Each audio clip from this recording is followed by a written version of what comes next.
Well, it's 6:01. However, Carson, our AV guy, didn't show up, so I understand he's going to be a little bit late. So the city clerk and her deputy are getting things ready, so we're just going to hang out for a few minutes. So yeah, make yourself at home. Happy New Year. Hopefully we'll get started pretty soon.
Okay, I think we can go and get started. So if you'll all join me in the Pledge of Allegiance.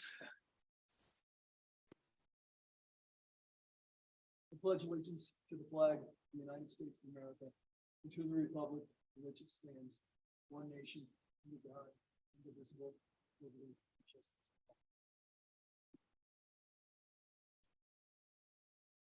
Thank you and Happy New Year. So this is the first meeting of the Manitou Springs City Council for 2023. It's January 3rd, and this will be a regular meeting of City Council.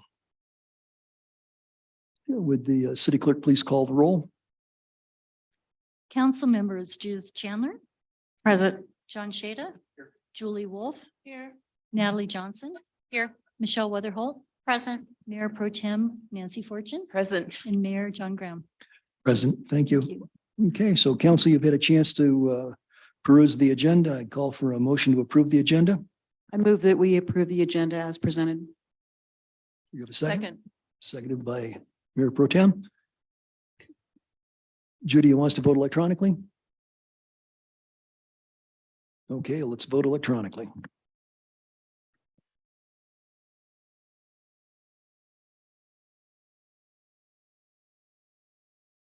Seven to zero in favor. Good, we can get to work. Super. Okay, so next item is public comment on non-agenda items. So if there's anyone in the public who'd like to comment on something that's not on tonight's agenda, this would be the time. Judy, have we received any interest? Okay. Okay, apparently we have no takers tonight for that. Okay, let's move to the consent calendar. Tonight, we have two items on the consent calendar. The first is approval of Harper Johnson as an alternate member of the City Planning Commission. The second is approval of the December 20th, 2022 regular meeting minutes. And I will mention that Mr. Harper is in the audience if that's of interest to council. If anyone wants to take an item off, we can discuss that separately. Otherwise, I would entertain a motion to accept and approve the consent calendar. Second. Motion is second. Okay, let's go ahead and vote.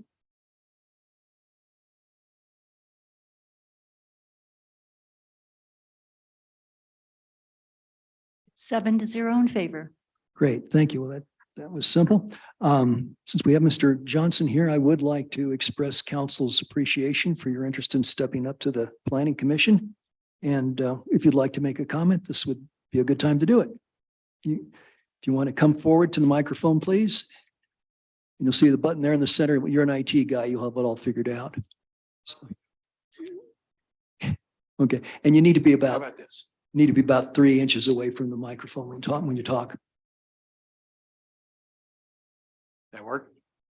Hi, Harper Johnson, 322 Southern Place.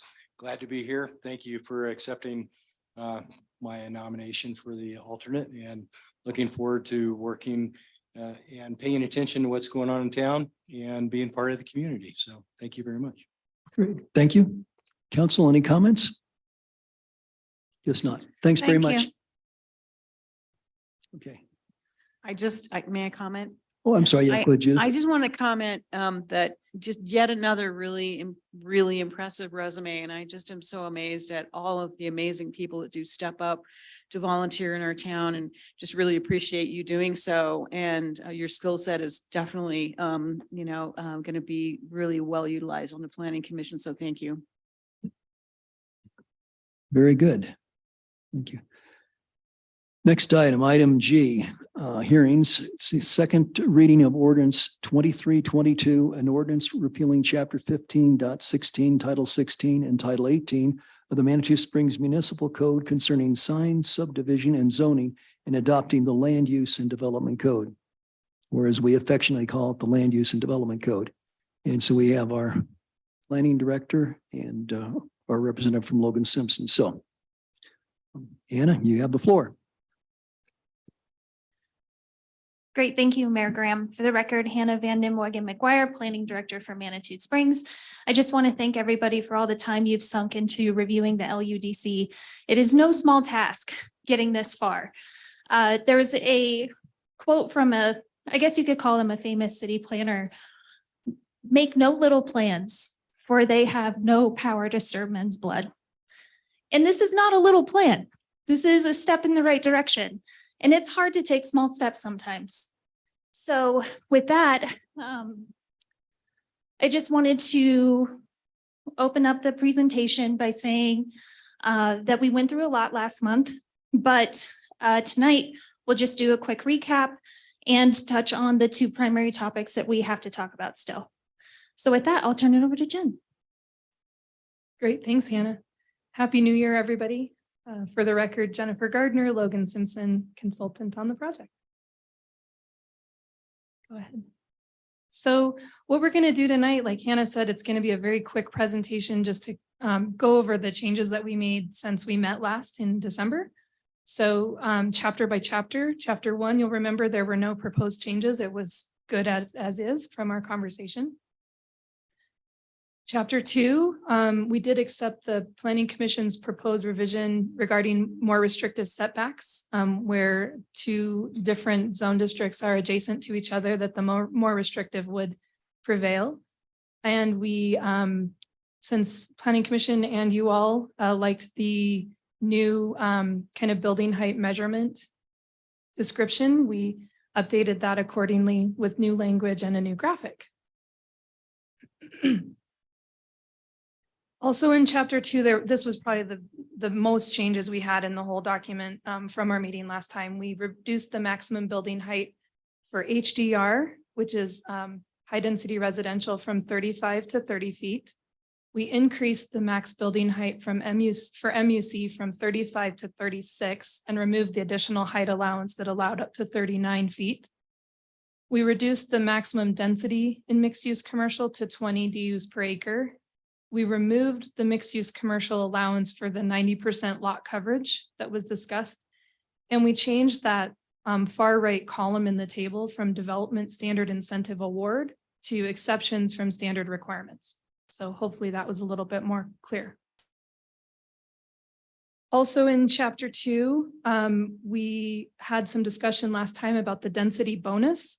And I know there was some discussion about looking at inclusionary zoning. I don't know if we want to talk about this later or just get through. So staff had a recommendation of retaining that language and looking into inclusionary zoning further down the road with more public input. Right, and we did send out an email about this, which basically outlined that in 2021, there was a House bill that was passed that basically did give local municipalities the ability to require affordable housing as like a minimum standard. However, there are several caveats to doing that.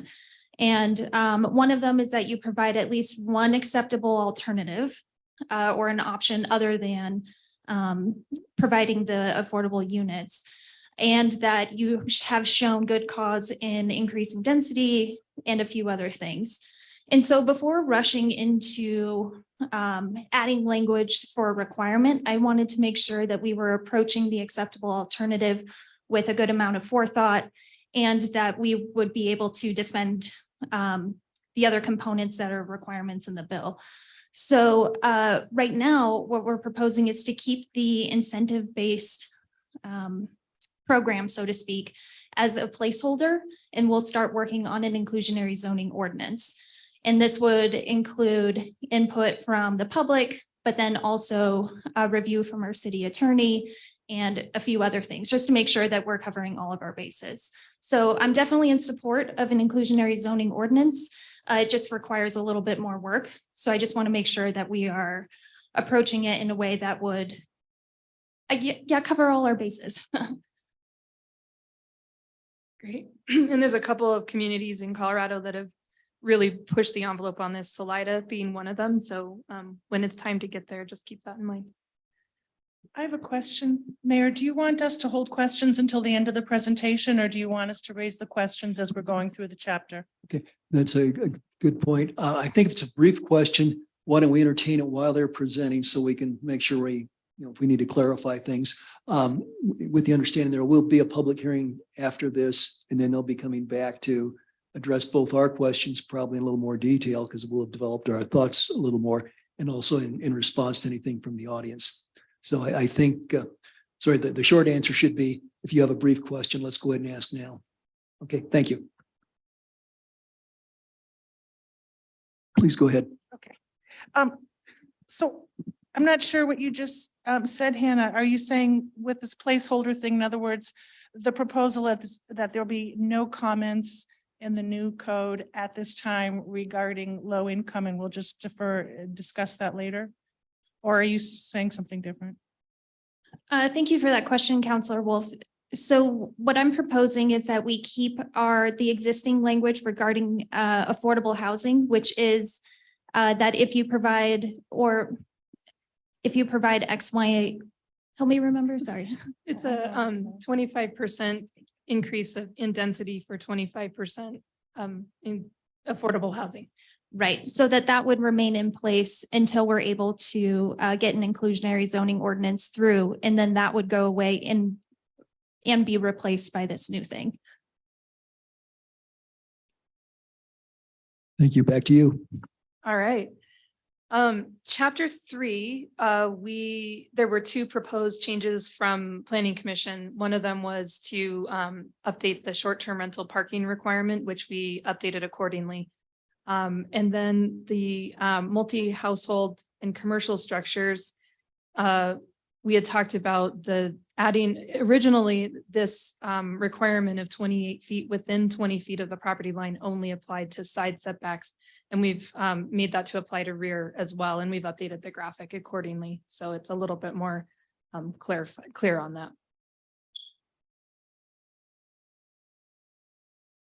Chapter 4, there were no proposed changes. We had gone through and made a few technical edits after Planning Commission, and per your direction last time, we have accepted those changes. They were all very minor and clerical in nature. Chapter 5, there were no proposed changes. Chapter 6, we accepted the Planning Commission proposed change of removing one of the optional criteria for variances and then making the optional criteria 4 out of 6 rather than 5 out of 7. And then chapter 7, this is where we need to have a little more discussion, I think, this evening, but we did accept the proposed Planning Commission revisions. There were several definitions that we added. And then we had some discussion last time on the definition of household, and we have 3 options that we came up with based on our conversation last time. Maybe my voice will hold. I'm not going to read all of these, but the 3 different options, basically, the first option was based somewhat on Denver's definition that we kind of all seem to gravitate towards last time. Option 2 is looking more at building code to determine the number of persons per bedroom. And then option 3 would just be primarily keeping our existing definition with some minor tweaks.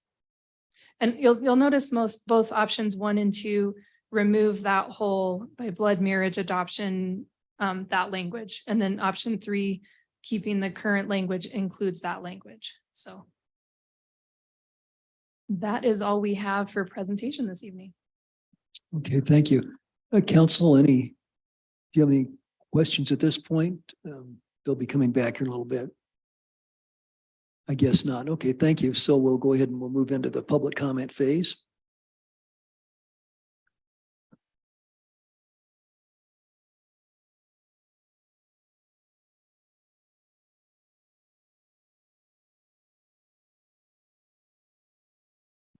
Okay, so I will open this public hearing open to public comment at this point. Anyone in the audience who would like to speak to this is welcome to come up. I'd ask that you keep your comments to 3 minutes if possible. And when you first take the microphone, if you give us your name and address. Thank you.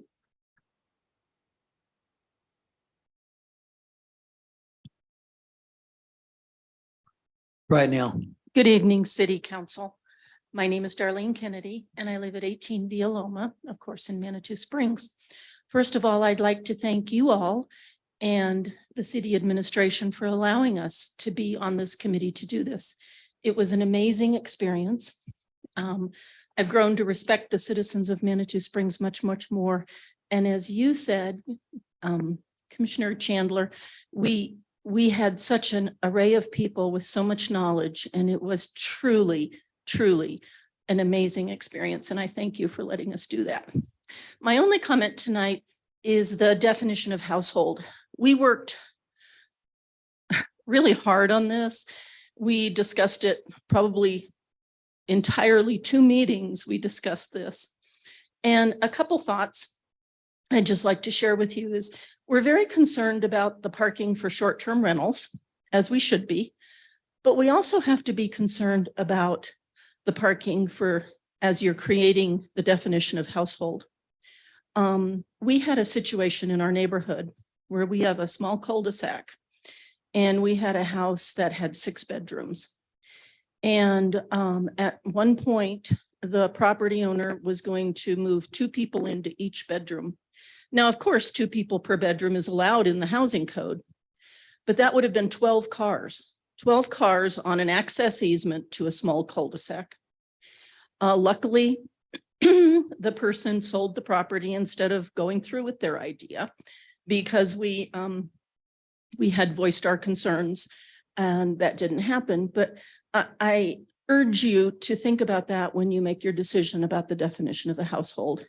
We have small streets. In our neighborhood, we don't have any sidewalks. Our driving pan is about 25 feet. You get many people parking on each side of the street. You don't even have a fire lane. We have 1 code enforcement officer.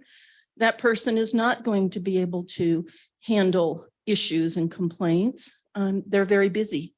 So if you could consider not creating a situation where there would be a lot of people living in a house that are all adults, all driving cars, those type of things. Now, granted, I mean, if there's a large family, there's a large family. We have large families, we deal with that. But please don't create an issue that would create a bigger problem for all of us. Thank you. So And- which definition out of the 3 that were presented to us, were one of those 3 the definition that you believe would best prevent these problems? Yes, ma'am. I think the one that we worked on, which is the 3rd one down. I believe it's the 3rd one. Yes. Could we pull that back up again?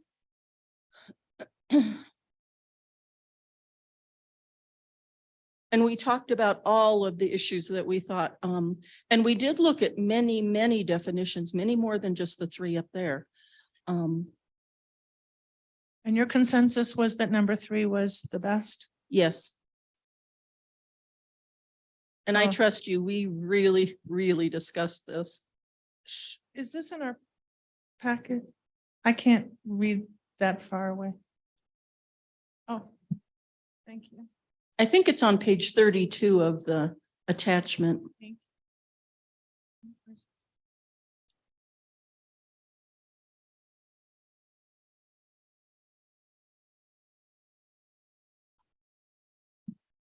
Okay, thanks, Darlene. Mhm. Before you leave, any other questions for Darlene from council? Yes, not. Thank you very much. Thank you. Okay.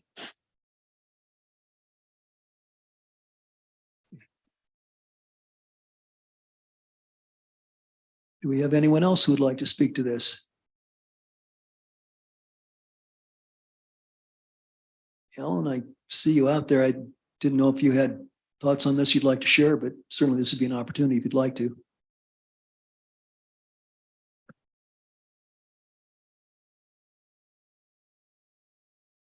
And Mayor, just an FYI, we do have somebody on Zoom that has their hand raised, so I'm assuming they would like to speak. Okay, we'll take them after. next then. Alan Delwich, 210 Via Linda Vista. I think the process has been great, and between the code update committee and the planning commission and where you've got last week or two weeks ago, I think it's in the right place, and I hope you move forward without too many changes. I think it looks good.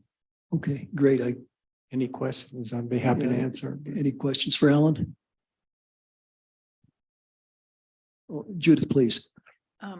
Commissioner Delwich, was there a definition of household that the planning commission felt was in the best interests of the citizens of Manitou?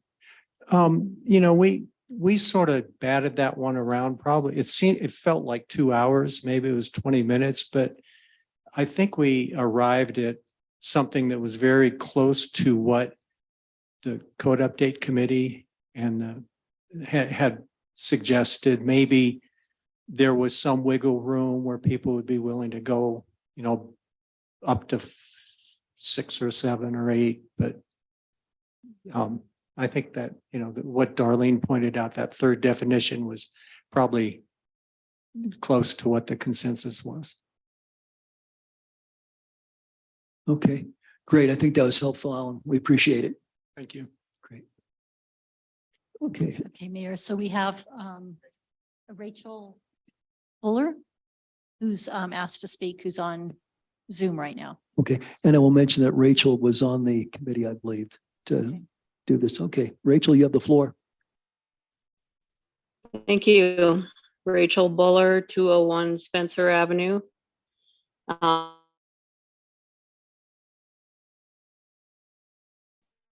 Pick this thing around about the definition of household for what seemed like hours. We live. So I'm in support of that and all the other changes that are proposed tonight. Excuse me, Rachel, you were a little broken up there. Could you repeat yourself? Can you hear me okay? Now we can. Okay, I just said that I was on the code committee and like Darlene and Alan said, we really kicked around this definition of a household for hours and arrived at this, the option 3 as something that everyone felt like they could live with. So I'm in support of that and all of the other changes that are proposed to you tonight. Great, thank you. We understood you that time. Very good. We appreciate it. Do we have anyone else who wants to speak to this? I guess not. In that case, I will go ahead and close the public comment. We could, of course, reopen if we need to. So council, the matter's back to us. I would ask the planner and Jen if you would come up.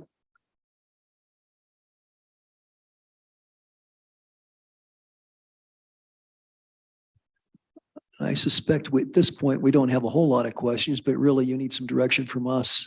So why don't we go ahead and tackle the housing question?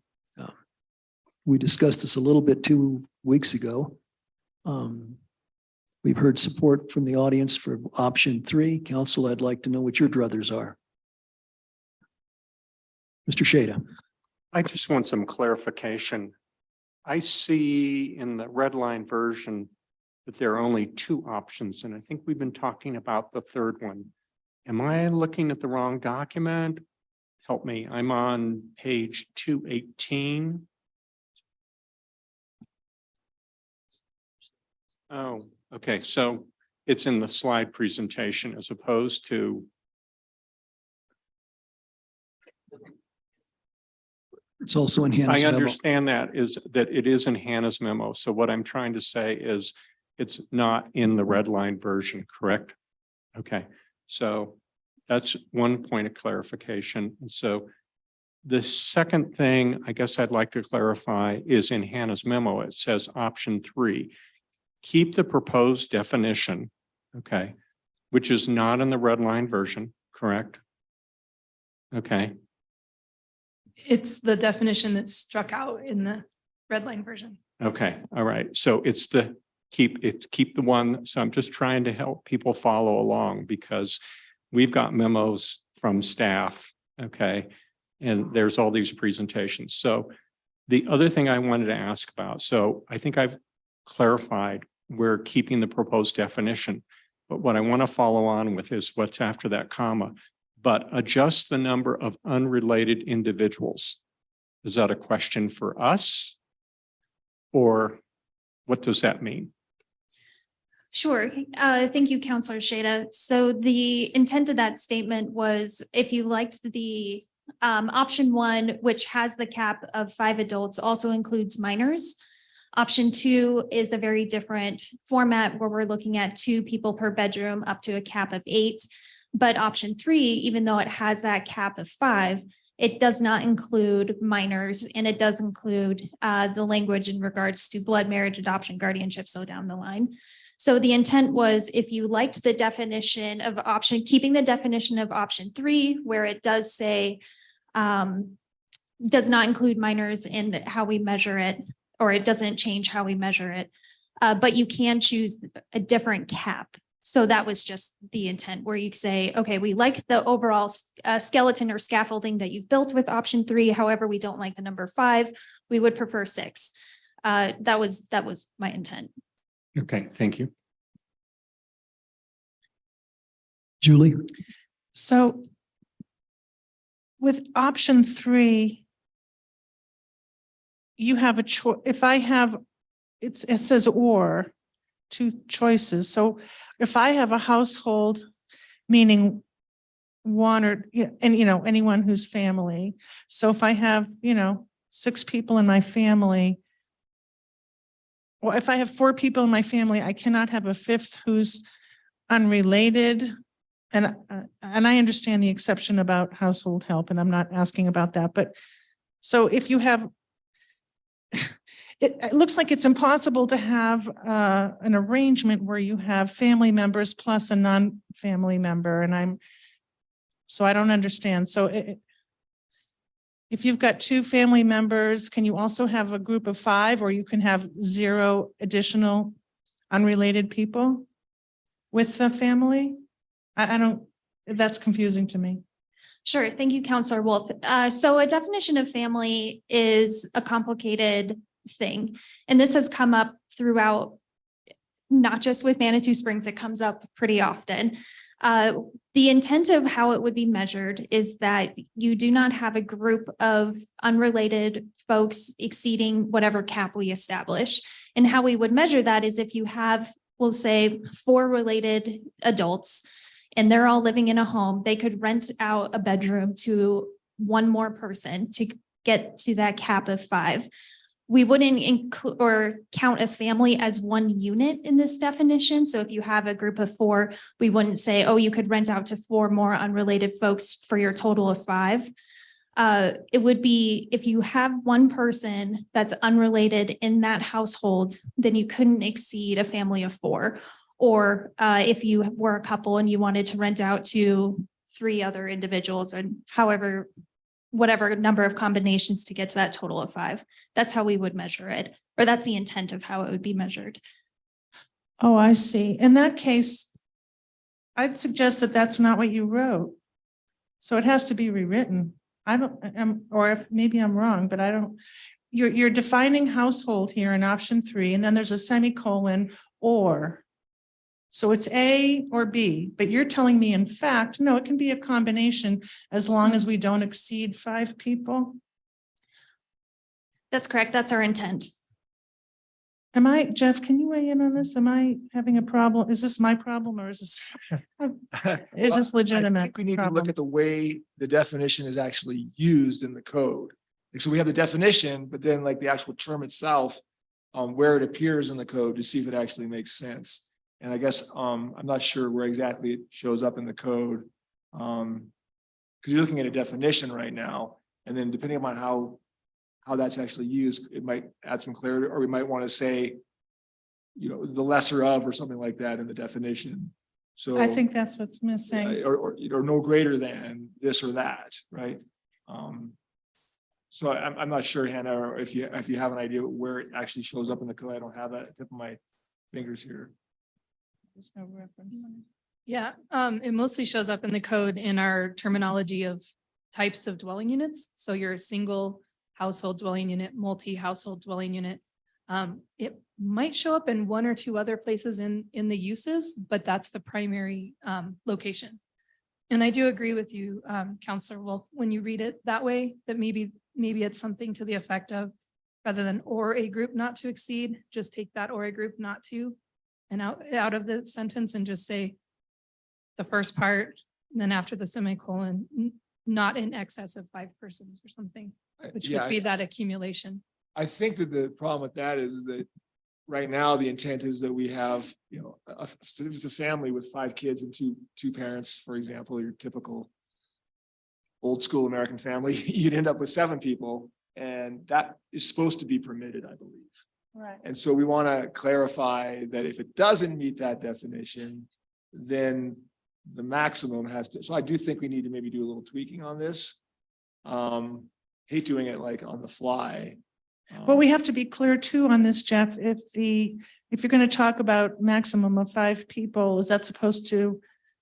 So if I have like 12 children and a mom and a dad, that's not 2 people, that's 14 people, Yeah, that. right? So we need to also clarify if a person includes an adult, because it's, anyway, the way it's written is problematic. Yeah, it's like, you have to get your Venn diagram out and see how many different options there are. I totally understand. Maybe I could think about it if we have some other topics to discuss. I could think about how we could maybe tweak this to make sense. I think maybe that's a good idea.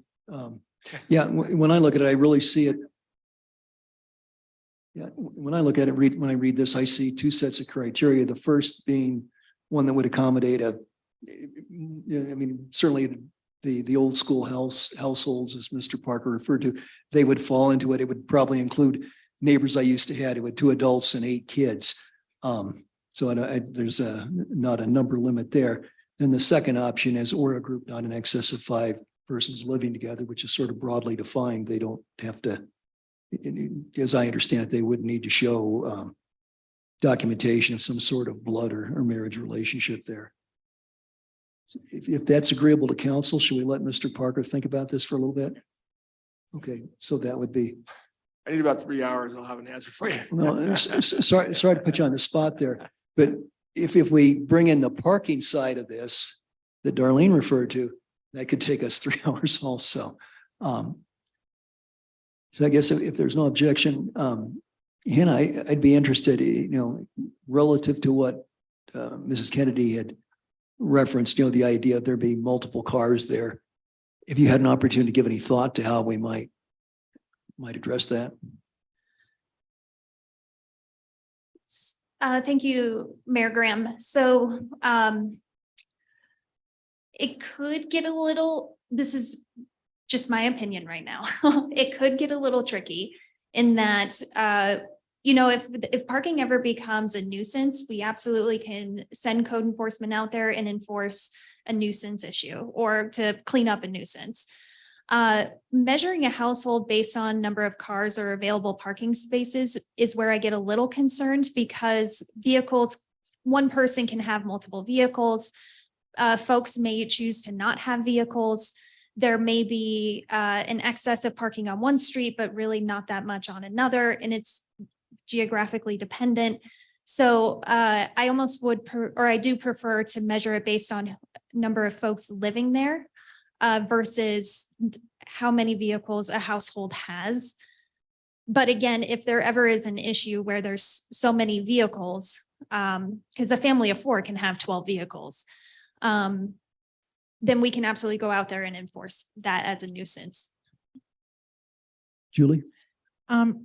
I think, John, that if we can come up with something that says you can have as many kids as you want, but there can't be, if you do have family members involved that are related, like option 3, at that point, you can add unrelated people only if the family is less than 5. So if there's, a mom, if there's 2 adults and 2 kids, you can have an unrelated person, because that's a total of 5. If you already have 5 people in your family, you can't have an unrelated person added. And if you already have 10 people in your family, you can't add an unrelated person, so that 5 is the max. If I understand that concept, I think what Darlene was suggesting is that by having that definition, we're reducing the possibility of excess vehicles as compared to the other options. You're looking at Confuso, so maybe I didn't explain that very well.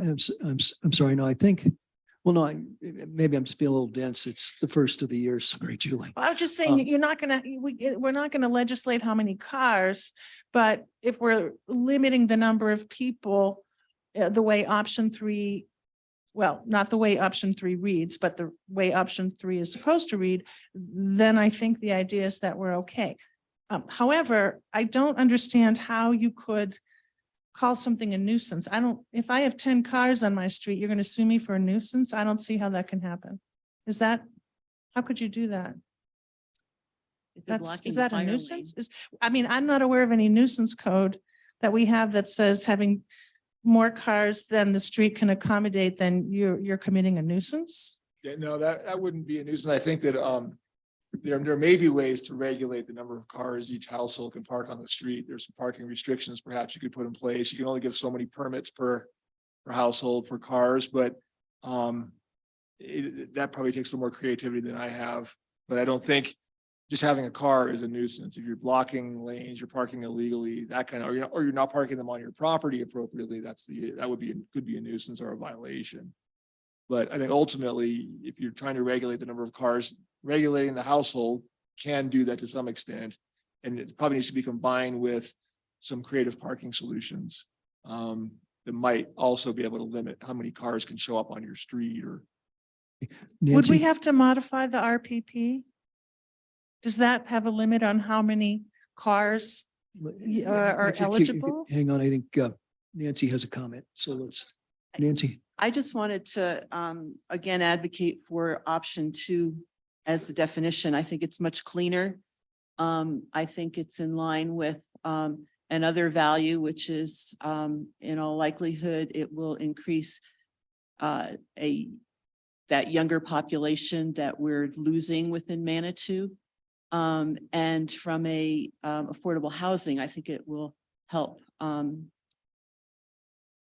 get more affordable housing options in the city. So I appreciate that there's a lot of concern about parking, but we've just tonight identified any number of, even with any of these definitions, that you can have a huge parking issue. And although I'm from a very wonderful family related by blood, I become more and more concerned associating households with people related by blood and the traditional family. So I would like to advocate for option number 2.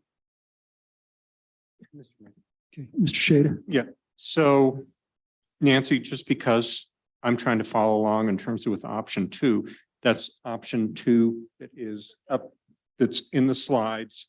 And it's also the one from Hannah's memo, correct? Yeah, it's 5-bedroom. And I think that that's more in line with what the Housing Advisory Board had promoted within their ordinance. And I just think it's much cleaner to just say no more than 2 adults per, or I'm sorry, no more than 8 adults and 2 per bedroom. I have a question about that, Nancy, because when you read option 2,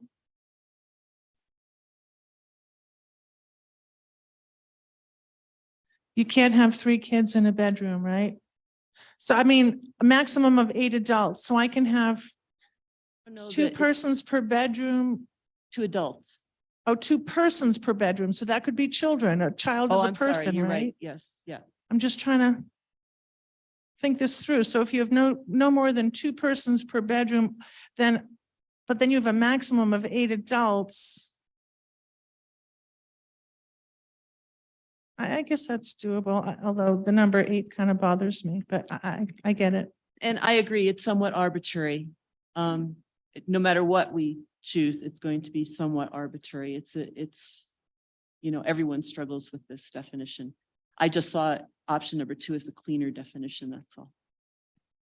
And I'm wondering here if in the process of discussing household as this sort of trickles over into parking, if we don't have the parking problems already anticipated elsewhere in this code. I mean, there's a pretty extensive parking section. So I guess my hope would be that despite the size of the household, parking would be able to address the needs of the neighborhood. And maybe that would, preclude the kind of problem that Mrs. Kennedy was talking about. Mr. Shada? Can I just dialogue? Yeah, with, please. Nancy for a moment? It seems like to me, possibly the way to kind of harmonize maybe option 2, would be actually to make that 8 to go to 5. Is that a possibility? Well, anything, excuse me, at this point is a Well, possibility. I'm just trying to kind of harmonize it no, I with understand. what is suggested, which is in Yeah. excess of 5 persons living together as a single housekeeping unit. To me, that seems to be the thread that's in 1 and in 3. Yeah, and that had occurred to me. And why I would prefer to leave it at 8 is because I think that if someone has 4 bedrooms and is looking to rent it out, they should have the option to maximize. I guess I'm sounding something like a libertarian, which I've never thought of myself as, but perhaps I am more than I thought. To be able to rent it out in that way, to somewhat more maximize their income. I also see it as a way to, as I said before, increase the number of affordable housing. I think it would make it just more affordable for folks to live there. And I'm looking at, I just think of myself when I was a graduate student living in a group house. And, you know, we coincidentally, we had 5 people in a house. But I couldn't have afforded to live there if the zoning had said, you know, it's got to be 3 people because there's 3 bedrooms. So I see it both as to provide more of affordable housing solutions, as well as to attract younger people into our area, which I think we need to. I was just doing some quick math in my head, thinking of my grandparents' house. It had 6 bedrooms and then a cottage with 2 bedrooms. So if you have 8 bedrooms, and let's just say for the sake of argument, you were 2 people in each bedroom, we've got 16 people. They had no on-street parking, absolutely none. So I can kind of see where there'd be situations in Manitou where we get into this. I guess I would prefer to keep the parking separate from the definition of household and hope that our parking regulations could be the means to keep peace in the neighborhood that way. And then in terms of the definitions for household, I like option 3. I think it would give people a pretty broad definition. But I'd certainly be happy to hear from other counselors. Judith? Thank you, Mayor. I really respect that we had a committee that spent hours and hours and hours hashing this over. And so I would tend to want to support that effort. And, you know, these people that were in the room have a lot of expertise in this area.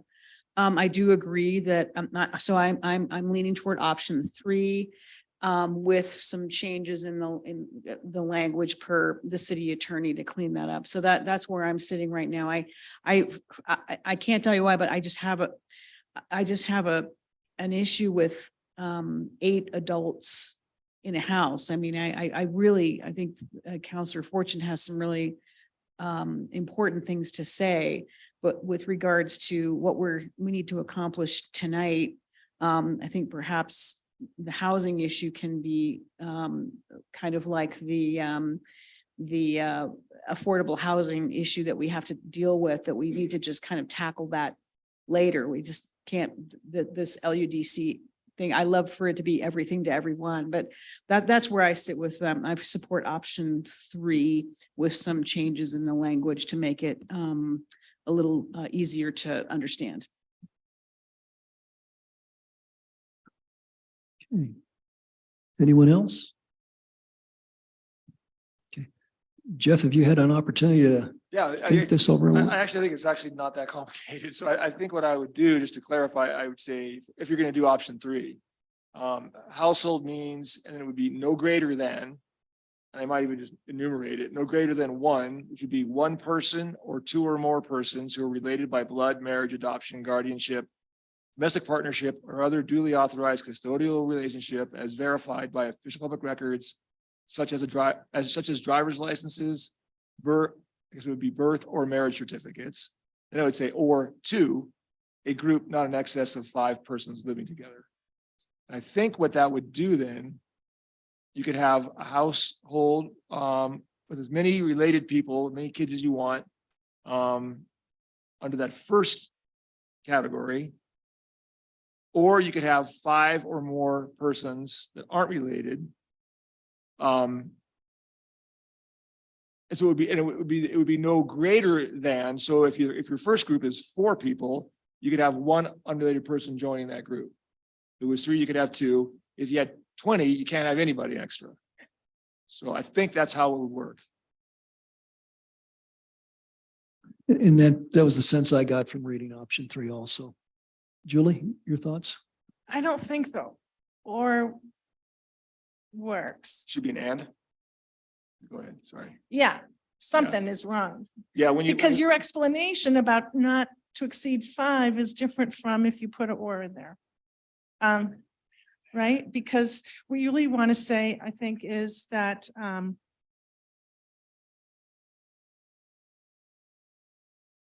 what if you just said household means any number of persons who are related by blood, blah, blah, blah, blah, blah, all the rest of that.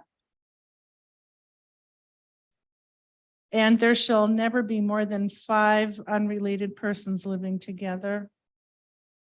Or there shall never be more than 5 adults in the household. That's.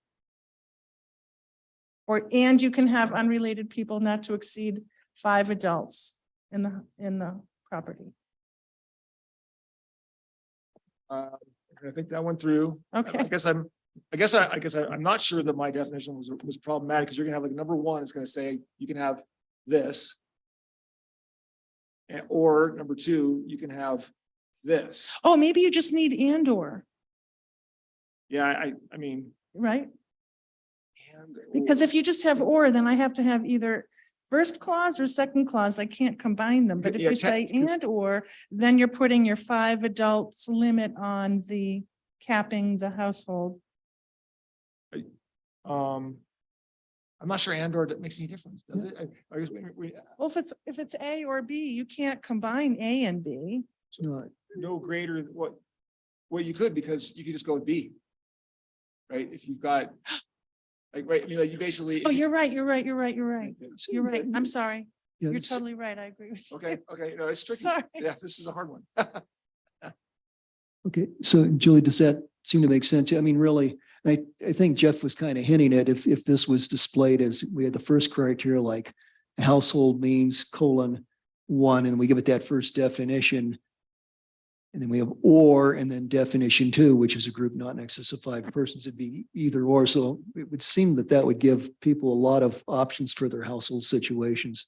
And then you're gonna have somebody who has an extra kid at some point, and they're gonna all of a sudden have the unrelated person there that has to leave, but that's part of the issue. Oh, you mean when the kid turns 19? Because they're still related, so you can all be like in your 30s guess and that's all probably be right. 20 of you Yeah, living no, that's together. actually- I want You can have 50 unrelated related yeah, you're people. right. Yeah, okay. Well, actually, no, that's not right, actually, because if you had 4 people. There's 2 or more. So if I have 15 relatives and they're all living with me and they're, Oh, no, my point is if you had 4 and then they have another member of the family join, then you're at your 5. And the person who was the adult has to go. Right? But you can never make this perfect. This is why it's been talked about so Well, much. It's not perfect. And some people would want a clause in there that says when the kid is 18, they have to leave. That's start paying rent. Let's put that. So Jeff, your proposed changes are to add the words no greater than : is that correct? Yeah, and then I would probably just put a 1, so we're clear as to what we're separating here, and then we'd list the first whole group, and it'd be or 2, and then it would be or a group not in excess of 5 persons living together. Just so we're clear what the 2 different categories, because there's so many things listed out, I don't want to have any confusion as to what the 2 different categories are. can I ask about that? Yeah, go ahead, Julie. So then it sounds like it would work to say household means any number of persons, comma, who are related, blah, blah, blah. Yeah, that doesn't make any difference. Yeah, Instead that's of the cleaner, 1 and it's then the cleaner. 2 and then the 3, more. yeah.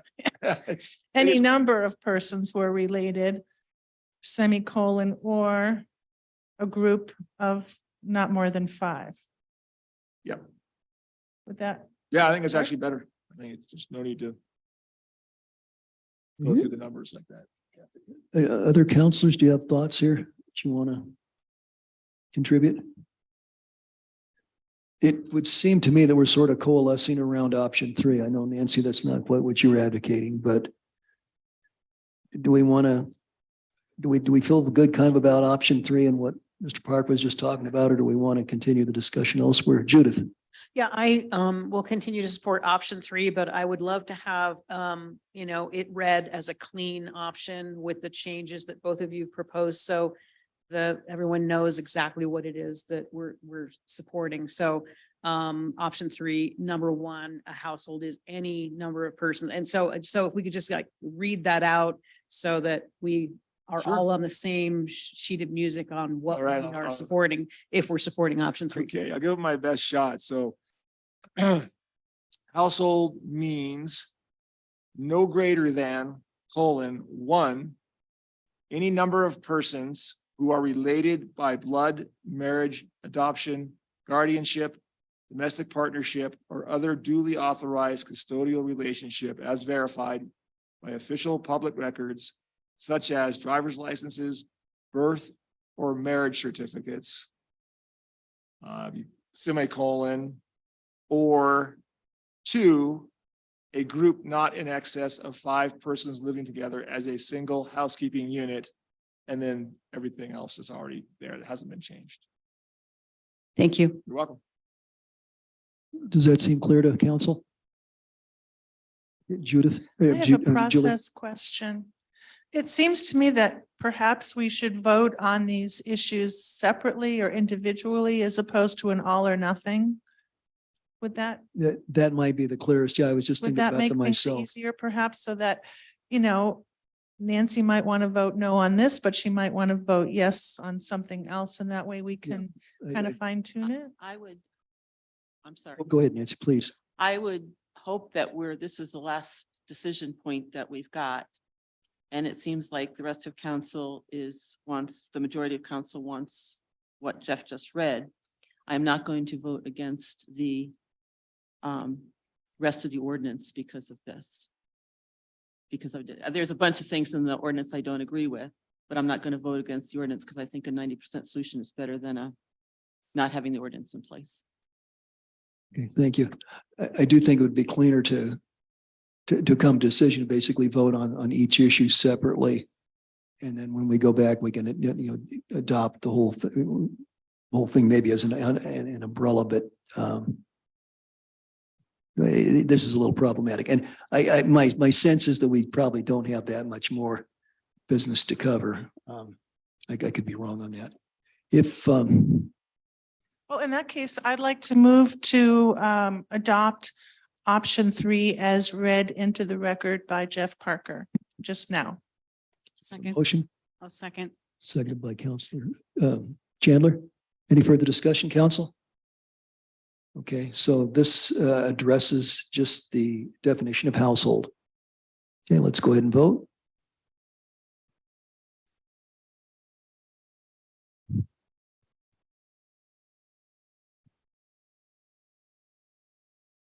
Okay, this thing's doing something wacky. Looked like we had a 6-1 vote in favor, the one no vote being Mayor Pro Tem Fortune. Okay, thank you. Okay, so we got that piece of critical business done. Hannah, refresh my memory. I think we had there was something else we owed you an answer on. Right. And that would just be a consensus on how we move forward with the affordable housing language on whether moving forward with the incentive-based affordable housing is a good placeholder for now while we put together some information and a proposal to bring back to City Council regarding inclusionary zoning. Okay, and if I could ask, what was the recommendation of the committee? Did they have one? The committee there was a subcommittee as part of the overall code committee, and they had come up with the density bonus, so this incentive-based language. However, one of the things that we would like to do as part of this potential inclusionary zoning ordinance would be to reconvene the committee and discuss this possibility. Okay, thank you. I think that sort of clarifies the situation. Council, what's your thoughts? I'm going to Yes, Judith and then Nancy and then Julie. Yeah, I would, Well, Judith, please first. sorry. Nancy, okay, I'm sorry. Nancy, go ahead. I am completely supportive of going forward with what the committee recommended and then working, because I do like the concept of the inclusionary language, but I think that we've got a lot of work to do before we can implement that the right way. And I don't want to hold up this regulation any longer than we have to, so. Okay, thank you, Nancy. Judith? I'm in complete agreement with Mayor Pro Tem Fortune that I certainly, this is just a little hiccup that we can deal with. I'm really familiar, well, I'm becoming more familiar with the actual bill that was passed by Governor Paulus. So I have some, more studying to do on that bill. I just have one real quick question. I mean, if we're talking about 25% on a 20, dwelling units per acre, we're only talking about 5 units. So I feel comfortable that to me doesn't, pose any, gargantuan problems we can't face. So I support your recommendation, and I think we should move forward and work on that a little later. Thank you. Okay, thank you, Judith. Julie? Well, I think you had your hand up first in this, so we'll do Julie and then Natalie. I want to throw out a whole different idea to you guys. Since the committee didn't have an opportunity to review the new law before they made their recommendation, it really concerns me if there were a development that came along before we had a chance to revise the code pertaining to low income. I'd be really concerned if somebody decides to build some big low income ugly thing here in town and then get all those incentives and bonuses and density added to their project.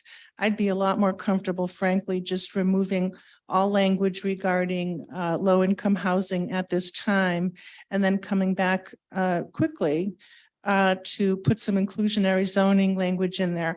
I don't think it's going to take a long time for us to come back and fix this, because I read the law that you all sent to us and it's really written kind of weird.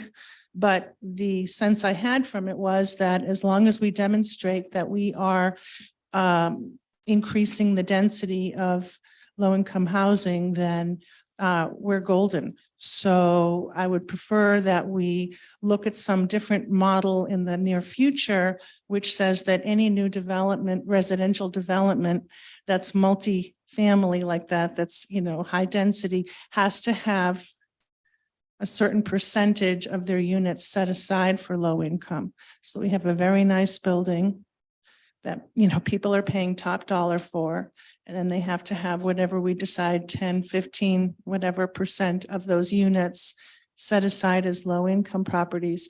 And so I don't think it's going to be a big headache for us to come back and look at some good inclusionary language. But in the meantime, I would prefer to eliminate the incentive language, because I don't want to see a developer coming along and increasing all that density and doing all that before we have a chance to fix it. Okay, thank you. Natalie and then John. I'm not concerned with Julie's concerns. I think we'll move forward okay. As Judith had mentioned, I think that the potential 5 units and things like that wouldn't create the situation. I value your concern, but I just wanted to mention that I'm just really happy that we're discussing working with this committee again, because I just am so proud of all the work that they've done and their expertise and ability to work together, that I'm glad we're not going to lose that as we move forward. So. Great. Thanks, Natalie. John? Yeah, just for clarification purposes, again, there's a big red box that talks about notes from Planning Commission discussion with regard to this. And I believe this is on page 24 of version 2, or I believe 261 of the packet. And it talks about this 20 dwelling units per acre in red. Are people following me in terms of what that red box is that I'm talking about? I'm not. What page was that again, John? On page 261 of the packet, or page 24, I believe, of the of the document Of the itself, red line? the red line. It says notes from planning commission discussion. Thank you, Counselor Shada. The version that's most recent doesn't have that text box, so that might be an old version. Let me pull up the old version real quick and just double check. Well, I'm looking in the city council packet. Okay, hold on. So You said page that, 24 and I this is think that page was 24, but the there's- document you sent us in the memo. Okay. Page 24. And could you also tell us the site? So maybe I'm following Code. along in the wrong place in terms of. I guess what I'm trying to get at is this, is that that note talks about 20 dwelling units per acre. Okay. And I believe what we're talking about is 25. Is that not true? Sorry, we're looking real quick. Does your page, John, that you're looking at show the number of the law? Well, I guess what I'm getting at is maybe before we're kind of sorting these things out, maybe just sort of as a philosophy. Okay, is I'm lined up with kind of Julie's idea, which is that we, instead of providing incentives, okay, that we take advantage of fully complying with, what is that, 1177 in terms of that House bill, okay, that has a requirement. So what I guess I'm trying to kind of paint a picture is doing something right now in which uses something like 20 dwelling units per acre, okay?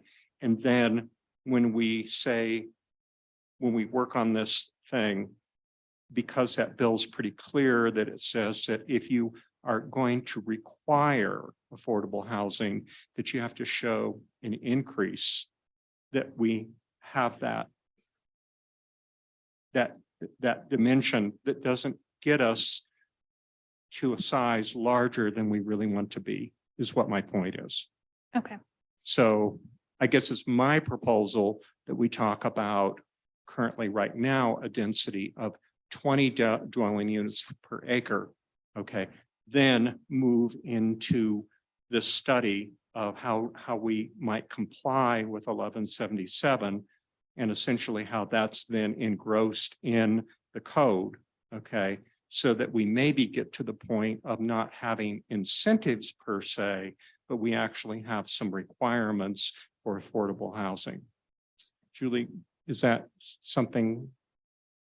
Is that kind of a little bit what we were talking about? I was trying to just put some numbers on it. Yeah, it kind of, I mean, what I was saying was, let's just eliminate completely any reference in here to the affordable housing. And I think what you're saying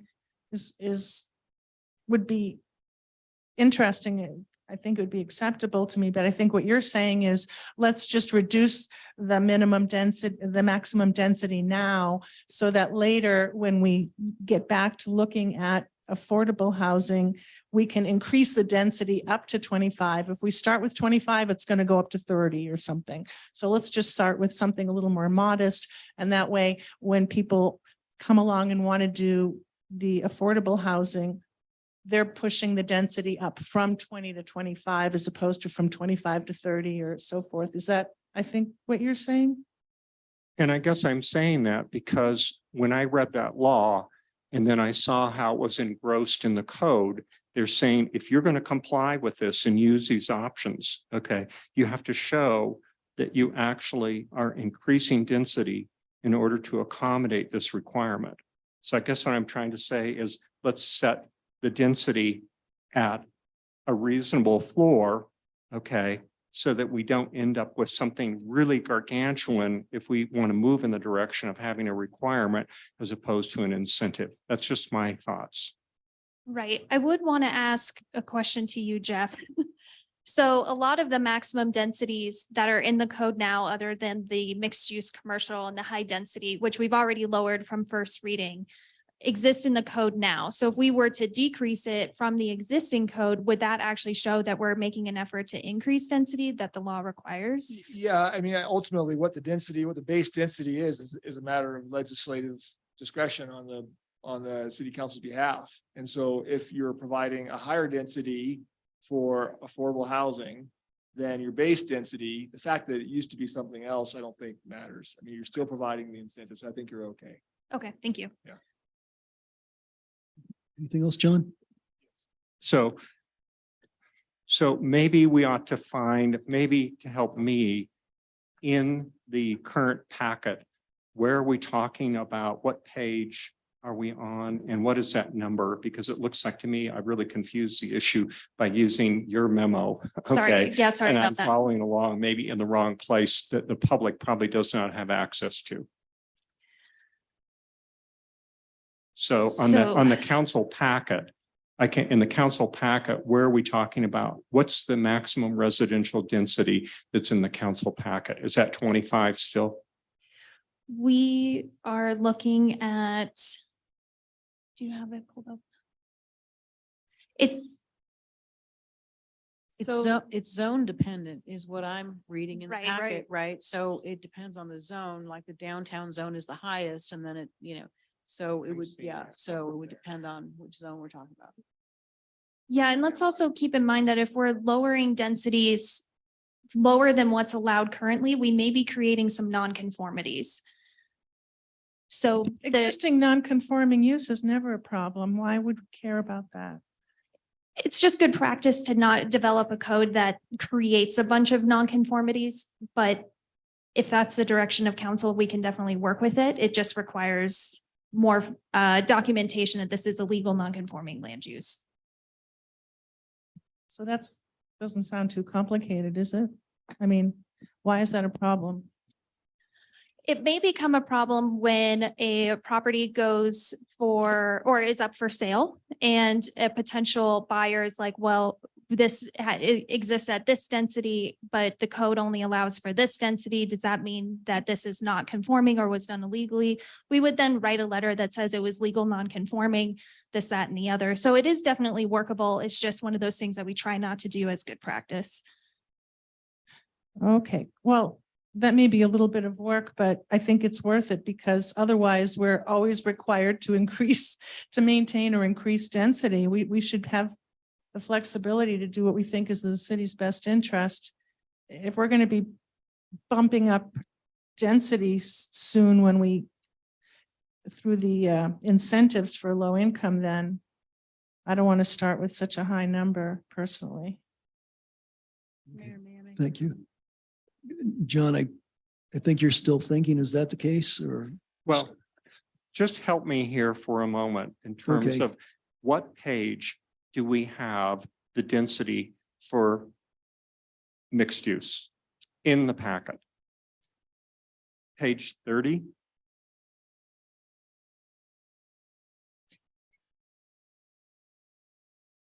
Page 30 of the red line? No. There's numerous Hannah's memo, documents, so you can't it just say the says- page if I don't know which document we're looking at. I'm sorry, I'm looking at the, I apologize. I am looking at Hannah's memo, which is page 1 of Hannah's memo. I would like to find the code. I want to see what it says in the It's- code. If you could tell me the number of the code that Page- addresses this, then I can read it myself. I'd feel more comfortable than reading somebody else's summary of the code. It's page 23 and the code number is, it's in table 18.02.3.3-1.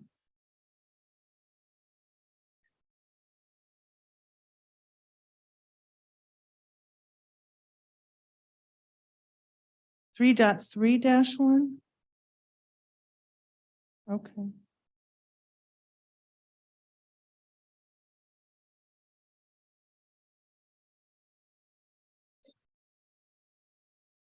On page 21 of the red line?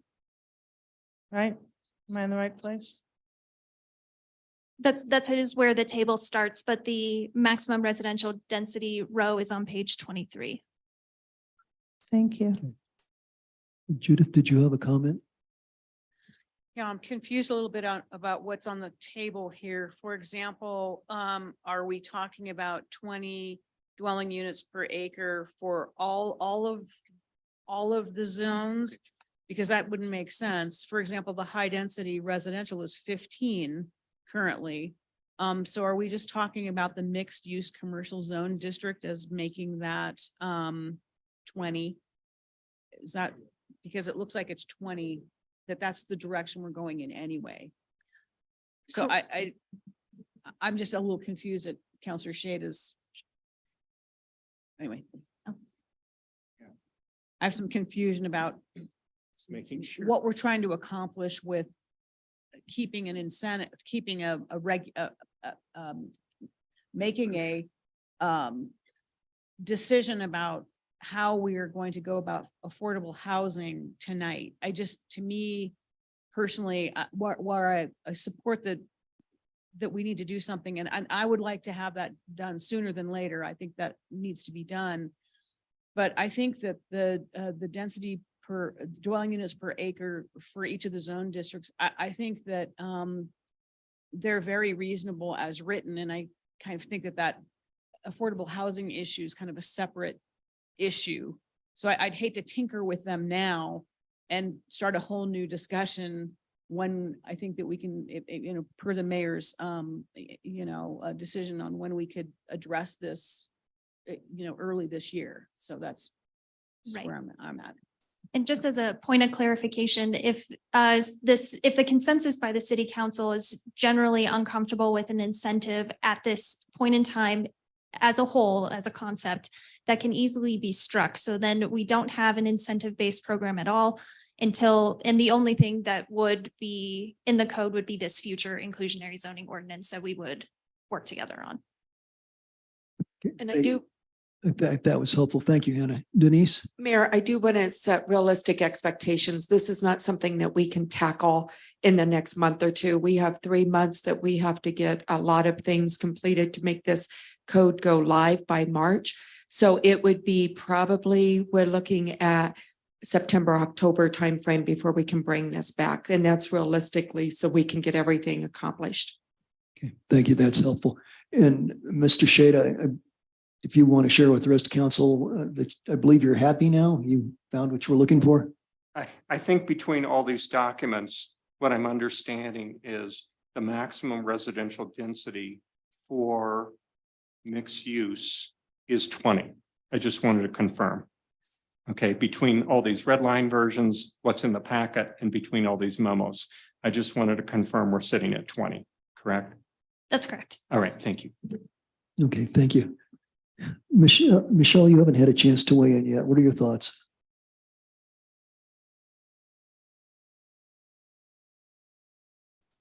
My thoughts are for the maximum residential density, mixed use is the 20. And then you have the placeholder. All right, thank you. Anything else there? Okay. Well, I would like to make a couple comments. I haven't made my comments. I like it the way it is. I don't think it's perfect. I don't think there'll ever be a perfect set of laws in Manitou. That said, I think the inclusionary zoning orders, whatever you want to call it, those additional things, we can work those out in the future. And as Denise said, it probably won't happen right away, but I'm not sure that there's huge pressure to do this. So I would be inclined to support it as is without changes here.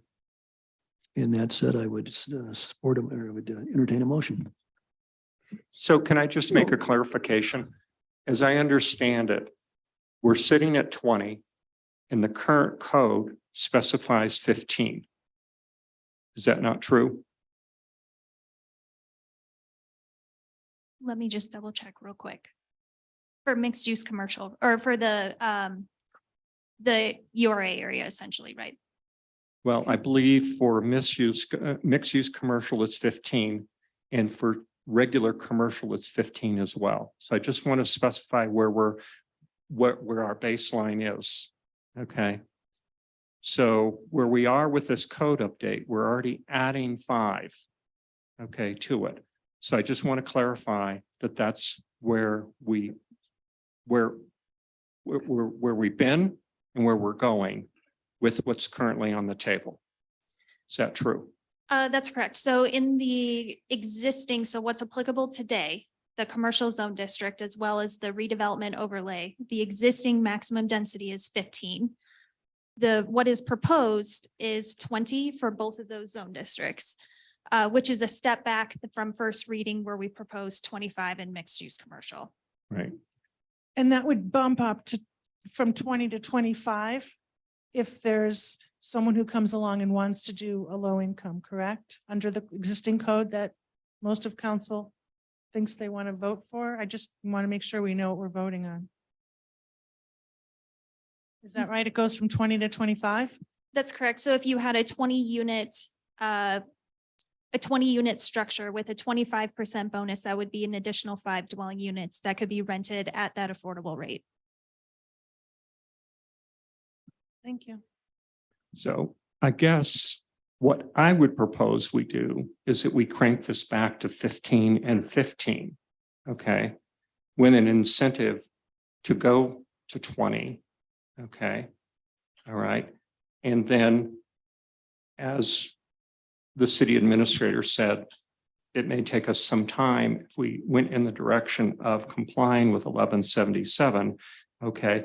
That it seems like to me that gets us back to the baseline in terms of where we are, would be my proposal. Because it just seems like to me we're really moving in a direction here that if we're not careful, okay, we're going to go from 15, okay, to 25, okay, fairly quickly. And I don't think that's probably the sense that I have of our community, that we would want that large an increase in commercial and in mixed use.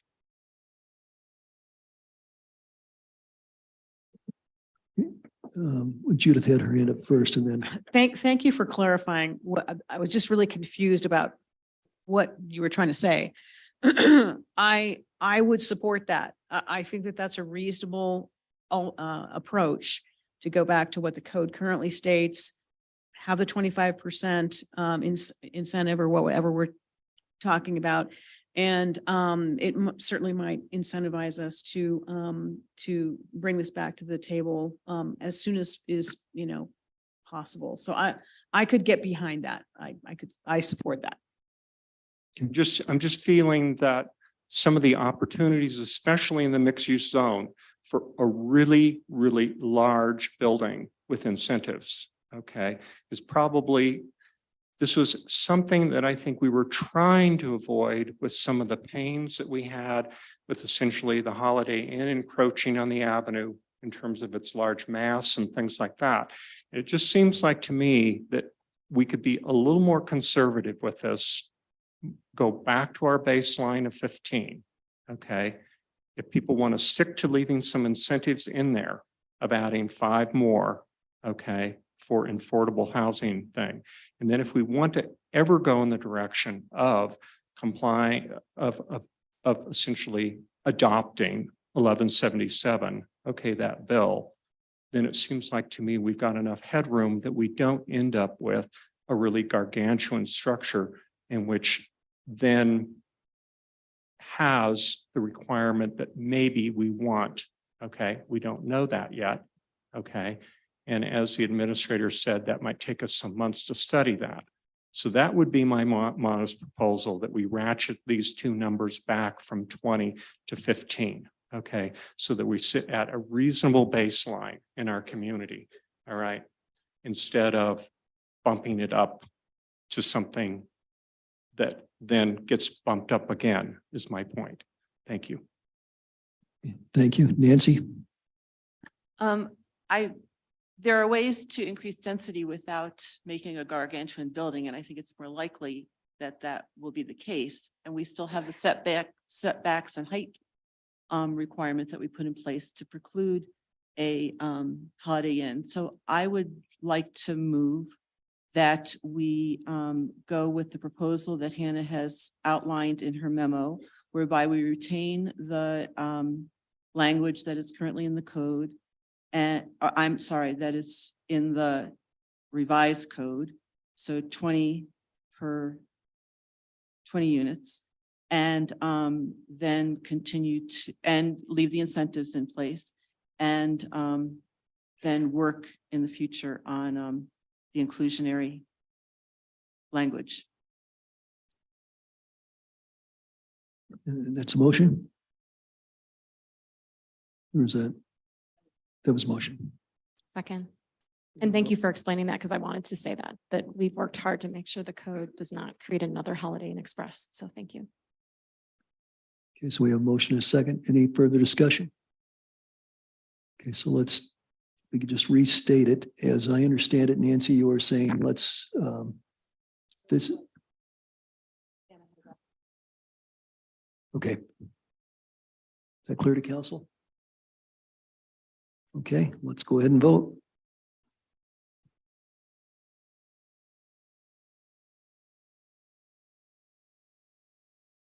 We have a 4-3 vote in favor with Councilmember Weatherholt, Shada, I'm sorry, take that back. Counselor Wolf, Shada, and Chandler voting no. Okay, thank you. So the document is approved. And then of course, the other question about households, we've got that, we addressed that with the other question. I believe we've covered everything on this. Can you give another shout out to the committee and Jennifer and Hannah and Denise and everybody? Yeah, would kind you of a like big to lead deal. the chair? What's that? Sure. Yeah, why don't you go lead the chair? Thank you, Jennifer and Hannah and Farley and Alan and Darlene and Rachel and Denise jumped in for a long time to keep us going and everybody that got us to this point and obviously the rest of the committee too. Okay, A lot of time. So thank you. I'm sorry, I'm going to. Does that mean we're done? Hang on, I guess I need I was to. gonna say I have other issues. Okay. Yeah, let me run it past Mr. Parker. I think I was a little early. We did the scope of our decision, I think, just as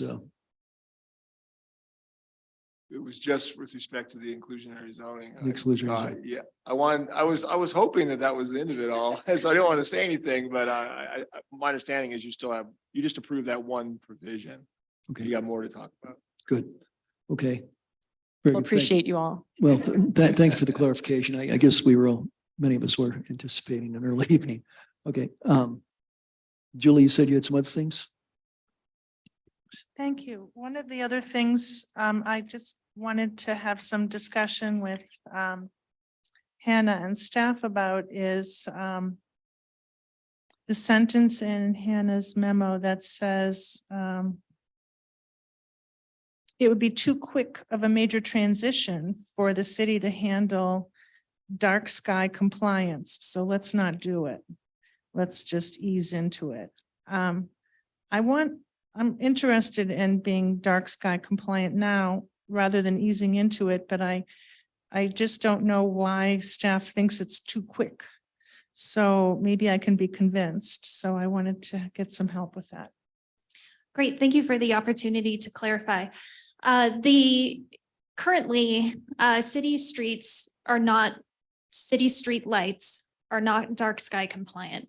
And it will take some time and some work with Colorado Springs Utilities or whoever owns certain streetlights to change out those fixtures to make sure they're dark sky compliant.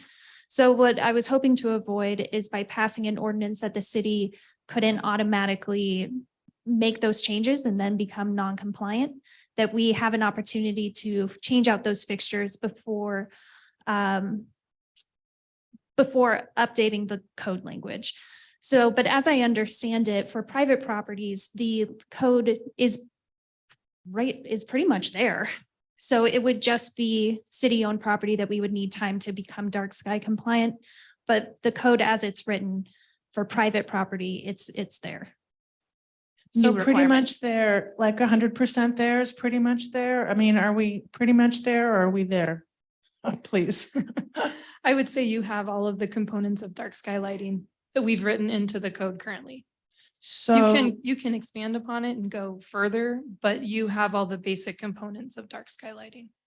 So then it sounds like it would work to require dark sky lighting for everything and then perhaps just add a sentence that Colorado Springs Utilities can have whatever, 10 years, 10 months to come into compliance. Would that stress staff out Why can't we do that? These are conversations that I have not had with Colorado Springs Utilities yet. However, I understand that there's an opportunity coming up to do that. So we would just need time to, and I'm happy to come back with a work session item to discuss this further. There's just other parties involved that haven't been part of this conversation yet. We've been doing this for over a year now, and tonight's the night. So if we said that Colorado Springs Utilities has a year within which to come into compliance, do you think that would work? And if they had a conniption over it, we could always come back and modify the ordinance later, but why don't we do the right thing now? And then if we have to give them, 5 more years to get it together, we can come back and change that one sentence. Would that cause you any heartburn? Can I make a quick statement on Yeah. that? So Colorado Springs Utilities provides lighting in the city for the city. And so I'm not necessarily sure who pays for that if we make them upgrade that lighting or change that lighting. We have a franchise agreement with them that deals with that in part. So I guess I don't know the answer to this. That's why I'm hesitating here, is that there may be some impact to the city's budget if that goes into effect and they have to change the lights and then charge us for the cost of that. So I'm not sure if what the impact would be. I just don't know. We have to look at that. Julie, I guess if I could chime in on this, we're looking at the franchise agreement with Colorado Springs. We've had interest in the community, I think, on council also to bury utilities, and to, redo the streets and all that, and just kind of go through and make everything look nice. That's probably not going to happen really quick. That'd be my thought. But if we get some things like the dark sky ordinance in place and say, Colorado Springs, this is what we'd like to do. Can we work with you? And can we have a plan that in some reasonable amount of time, and maybe that's 5 years or 10 years or something, to get it all done? Can we get rid of the big, huge telephone poles with the light bulbs that are 30 feet high and, light up the entire sky? And can we have something that's more modest and aesthetically pleasing and still provides for public safety and adequate lighting?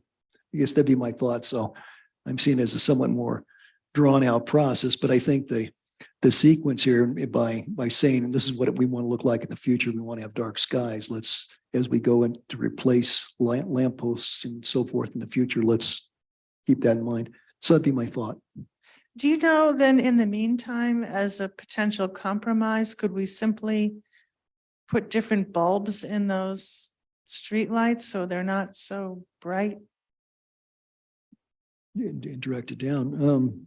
I don't know the answer. It would seem like If that's a we really can't good. get, if it's going to be expensive to get a different light fixture, what if we just put bulbs in so that it doesn't look like a airport runway or something?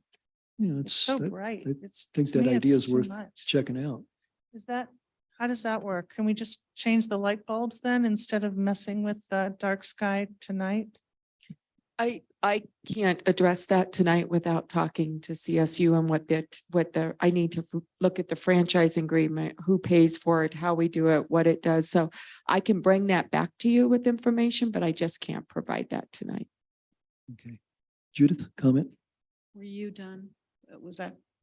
Thank you. The dark sky lighting was on the top of my list of things to talk about too. And I'd like some clarification, because the last time we talked about this at first reading, you brought up the city, CSU lighting poles. But what I understand is that this code requires any developer or any personal property owner who wants to come in and develop, they have to comply with this code. So it really, so if I'm a developer and I want to develop the LaFun property, my development has to meet dark sky requirements regardless of the CSU poles out on the street. I just want to clarify that that is the case. So, because I know we spent a lot of time talking about CSU and its role, but really what we're wanting to do here tonight, as I understand, is make sure that, because you mentioned, Jen, about personal property. To me, so we're talking about residential and commercial properties, that the development itself will have to be in compliance with these, which is dark sky 101, but that's another ordinance for another day too. Again, this code can't do everything. So I'm okay with it right now, knowing that we might have to do a little bit of work at the 6 to 12 months timeframe. Yeah, thank you, Judith. So council, what do we want to do relative to dark skies tonight? I guess I would anticipate that sometime within the next year, we would have a separate dark skies ordinance that's, I think that the work before us tonight sort of anticipates that. We can drill down and clarify it. But there's a number of things that are going to require clarification in the future, affordable housing, that sort of thing. Again, I think I've stated this already, is I think that's been done so far solves many problems. I think we would be wise to adopt it as pretty much as is, and then go and flush out the remaining topic areas, dark skies being one of them. That would be my take. Can I talk about something else, though? Well, hang on. Does anyone want to talk any more about dark skies? Okay, if not, Julie, what Thank you got? On Hannah's memo, she says, talking about within chapter 3 is a subsection dedicated to alternative energy and green infrastructure. This section dives into electric vehicle charging and solar infrastructure by requiring new construction to be prepared. I think she means new construction to require either installation of solar panels or electric vehicle charging stations. I'd like us to talk about why not require both of them? Why just one or the other? They're both so important. So I wanted to put that on the table. Okay, and you said that's in the memo? Well, unfortunately, the memo does not cite back to the code, which is really a problem for me. So yeah, it's in her memo. There's no page numbers, so I can't tell you. I guess I could count. And I'd like to see it in the code where it is in the code, but somewhere in chapter 3, it says you can, if you're a new development, you can, and I assume it's talking about a major development, not a single family home, that you have to either install solar panels or electricity for a charging station. And I'd like to suggest that we require both. But can you tell us, Hannah, where is that in the code, in the new code? I'm going to go Which- ahead and take this one. The site? Yeah, it's page 46 and 47 of the latest red line version.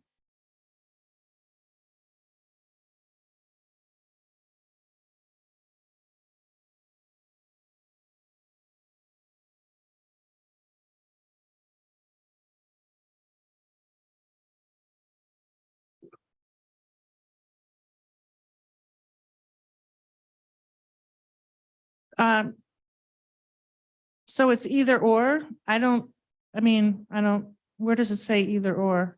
So there is a requirement for both. So there's a requirement for electric vehicle charging infrastructure. So new construction of detached and attached single household dwellings with garages and multi-household dwellings with garages shall provide a 240 volt amp outlet on a dedicated circuit.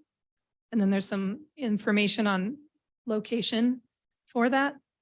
And then a second regulation, oh dear, just went way ahead.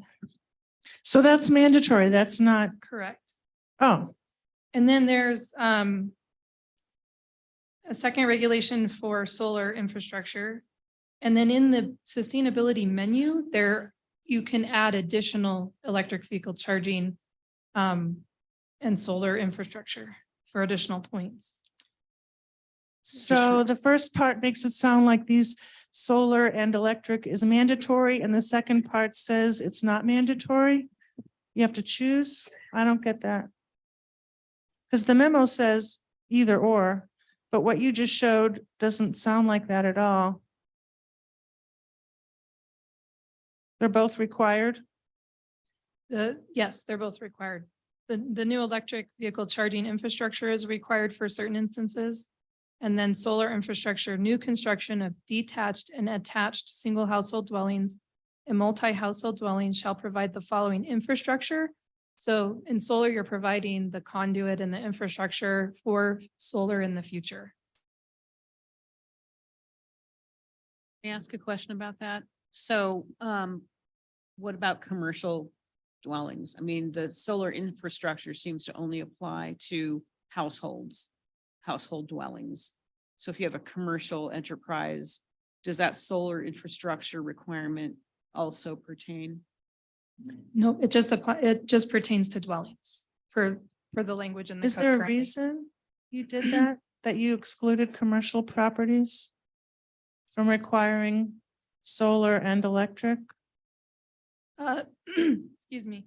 The electric vehicle charging, there is a second section that talks about, excuse me, non-residential development requiring electric capacity necessary.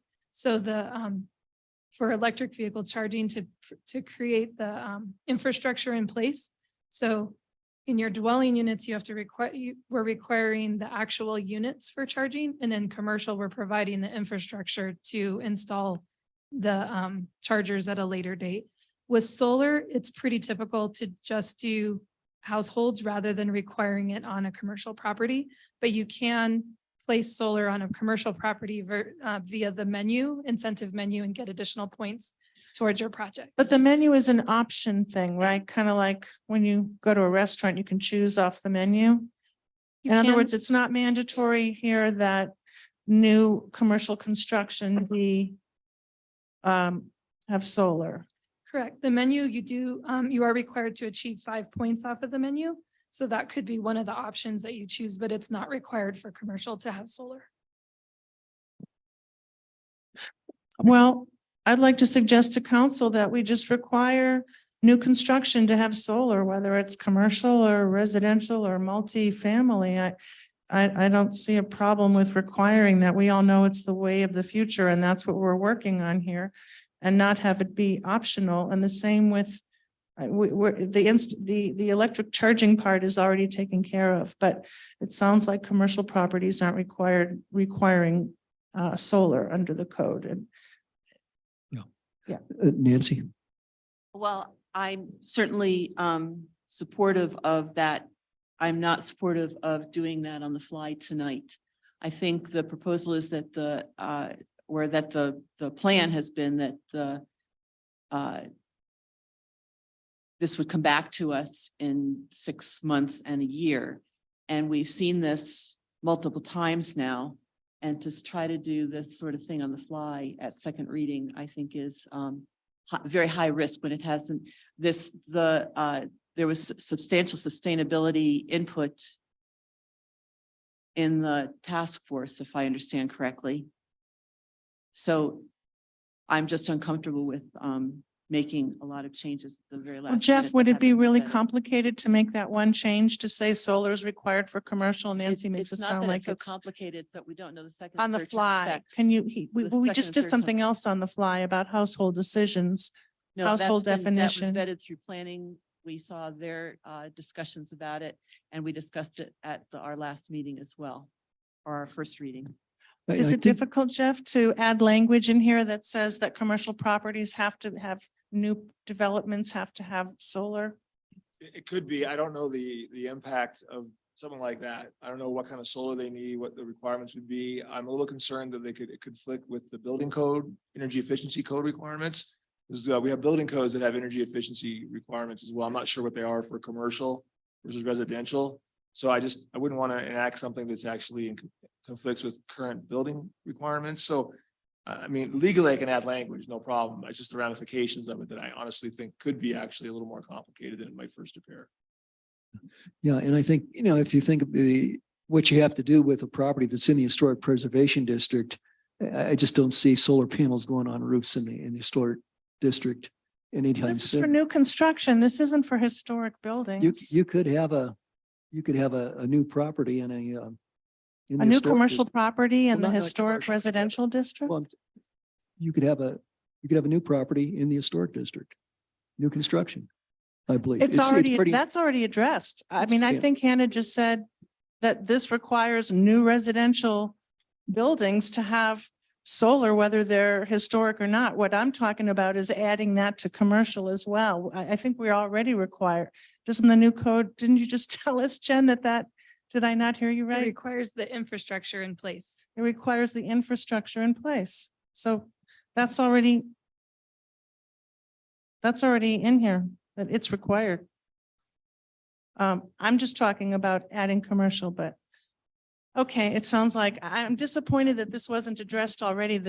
We've been paying these consultants a lot of money and this has been going on for a long time. And the fact that we haven't even had any investigation into solar requirements for commercial buildings. I'm just disappointed, but it sounds like it's too late to address it now. Natalie, and then after that, I think we'll take a little break. I'm comfortable adding this to the list of things that we definitely address in 8 months or whenever. I think it'd be great to continue this conversation. Okay, thank you. Council, let's take a 10-minute break. We've been at this for an hour and almost going on 2 hours, so let's come back about 5 up. Oh, I'm sorry, wait, Judith, do you have?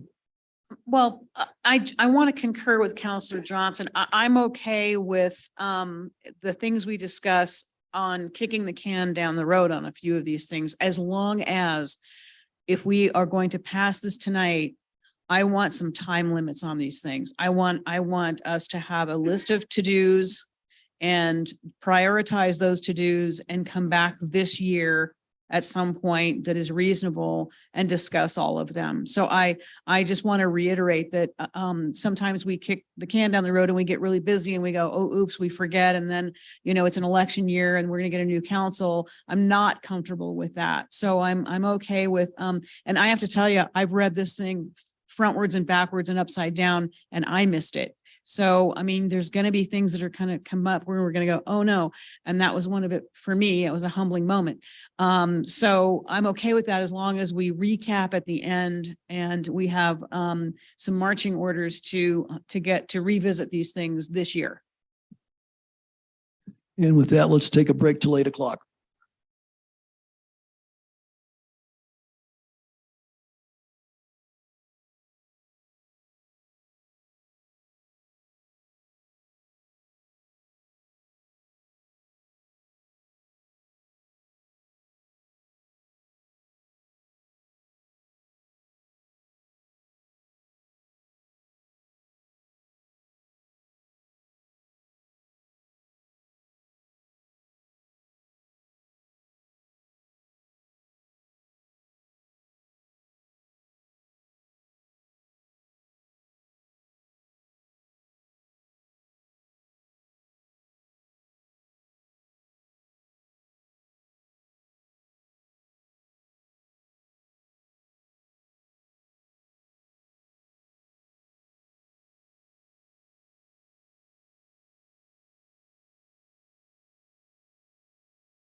Okay, let's get started. So we were talking about dark skies. I think we finished with that topic, but I'm going to do a last call on dark skies. Okay, what else do we have? Sure, anybody? Go ahead.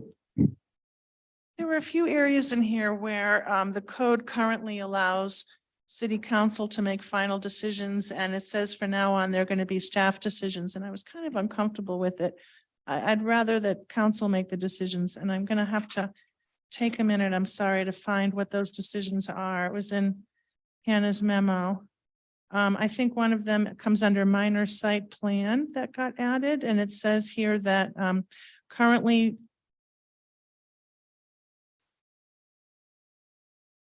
I think, anyway, it says these application types would be review and decided on administratively. And it has to do with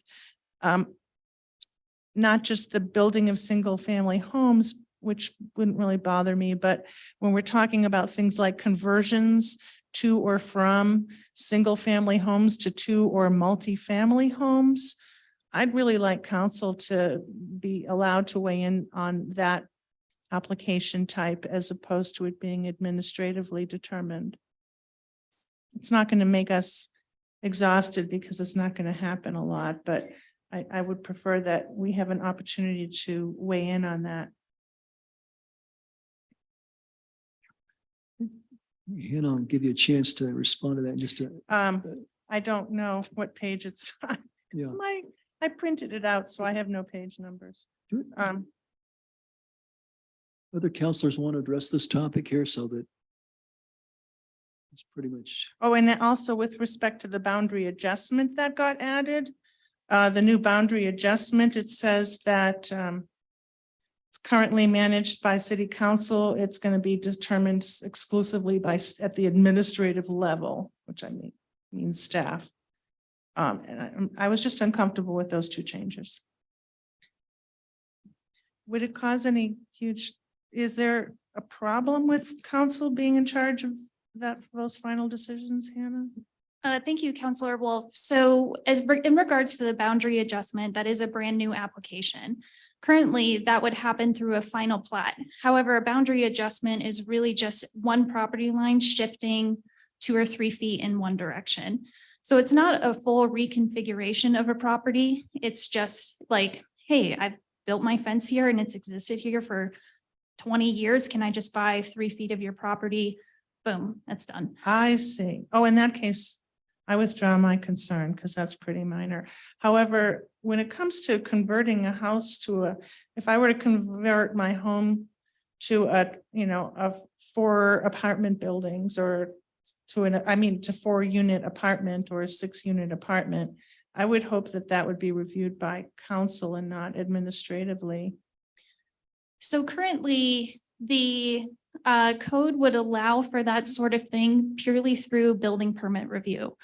So by creating the minor site plan, we've actually made a mechanism for the city planning department to review something prior to a building permit, where it's never too late unless you have a approved building permit. But through the minor site plan, we're able to review setbacks, review how a property is platted, so on down the line. So that's the intent of creating the application type. Whereas previously, it would just be somebody submitting a building permit application. As long as that density and use type was permitted in the zone district, a building permit would just be issued. So this at least creates an appealable, potentially appealable mechanism, in which case, if there was an appeal, it would go to the planning commission and potentially up to the city council. So it's a way to formalize what was happening just at a building permit application stage.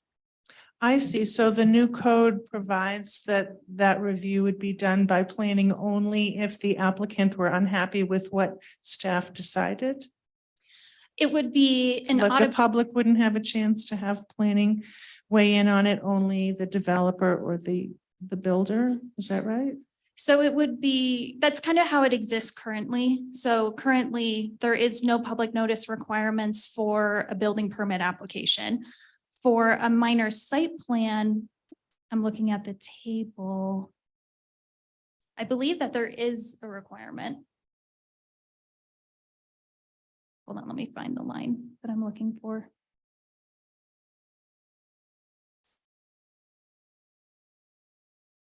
Subdivision. Oh, here we go, minor site plan. Because the last sentence of your memo says that these application types, and I think that means the minor site plan application. I don't know, these is Sure. plural, so I don't know what the plural refers to, but with respect to the minor site plan, it says that this would be review and decided on administratively. No Yes. planning commission mentioned, so I need help with that. Right. Can you show me where in the code it says that the planning commission will weigh in on it or it won't? So as we have it currently proposed, the minor site plan only would be reviewed and decided on administratively, meaning by staff, which is kind of how it happens now. Only we're creating another mechanism where the planning department has more leverage to require certain things or get public notice out of there and allow for the public to appeal planning commit or city staff's decision if they found the decision unfavorable. That currently doesn't exist purely through the building permit review. So this just takes a review that's already happening and adds more potential public input and opportunity for input. So instead of having public input at the planning commission meeting, there's public input in your office? That's correct. But what we would be doing is implementing what the code already allows for. So as long as what they're proposing meets setbacks, building height, this, that, and the other, we're just checking boxes to make sure it meets whatever the zone district requires. However, there's always things that come up with neighbors, and it just allows for that appealable opportunity if they felt that staff made a decision that erred against code or hurt something in But general. what remedy do they have other than pleading with you? An appeal to planning commission. Denise? This really adds an additional appeals where before they didn't have that. So this is more robust for the public to be able to say, we disagree, we're going to do a formal appeal, and then it goes to planning commission and then to council. So it adds more opportunity for the public to do an appeals where before they could not. And what would be the cost to the public to pay for the right to appeal to the planning commission, since now the first level is going to be at the staff level? So is there a cost for that appeal? There is a cost for the appeal that exists in the existing fine schedule and has existed for some time of $550 for an appeal. Wow. So if I want to turn my house into a multifamily unit, what does the new code say about that? That there would be parking requirements that are triggered, there would be landscape requirements that are triggered, and a review of a site plan essentially. And similar to what we were just discussing, requirements for solar infrastructure, EV charging infrastructure, so on down the line. Just because I wanted to change some interior walls and have a bunch of apartments in the house? As long as it met the thresholds that are triggered by the code, yes. Okay, well, I guess the neighborhood would have to be really upset with your decision if they had to shell out $550 to appeal, but if it went to planning, then they wouldn't have to pay anything. If the code says that the planning commission will review these matters, then people wouldn't have to pay just to have their point of view considered by the official body. Is that right? That's correct. However, these are things that are permitted in the zone district that the minor site plan would cover. If it was something that was not permitted in the zone district, they would have to go through a full rezoning process, which has a lot of public So if they input. want like a little waiver or something that's a little different, then it would go to planning and otherwise it goes to staff? If they were wavering from a code requirement, that would trigger a variance that does go to planning commission. Okay, then I'll withdraw my objection. Thank you for explaining that. Yeah, absolutely. Okay, thank you for that. Council, is there anything else you want to touch on relative to this? I have an appeal question. I don't understand if the appeal is a de novo review and if the public is allowed to testify when the appeal goes, if we have an appeal, Jeff, from Planning Commission to City Council. There's been some dispute in the past about whether the public can testify or whether in the past, if there was an appeal of a Planning Commission decision, the planning staff person would present the staff's perspective and read the staff's recommendations into the record along with Planning Commission recommendations, and there was limited public input. How does the new code address those appeals? Is it a de novo review and can the public testify?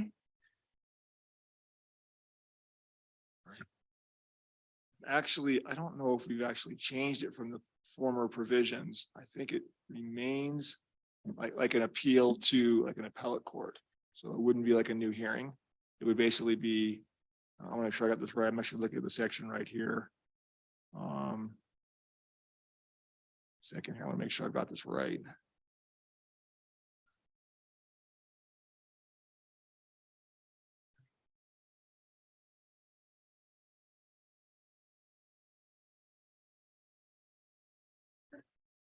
To me, it's been like a hybrid, some weird thing I never experienced before, where it was a de novo review. There was no requirement that the city council rubber stamp what the commission decided.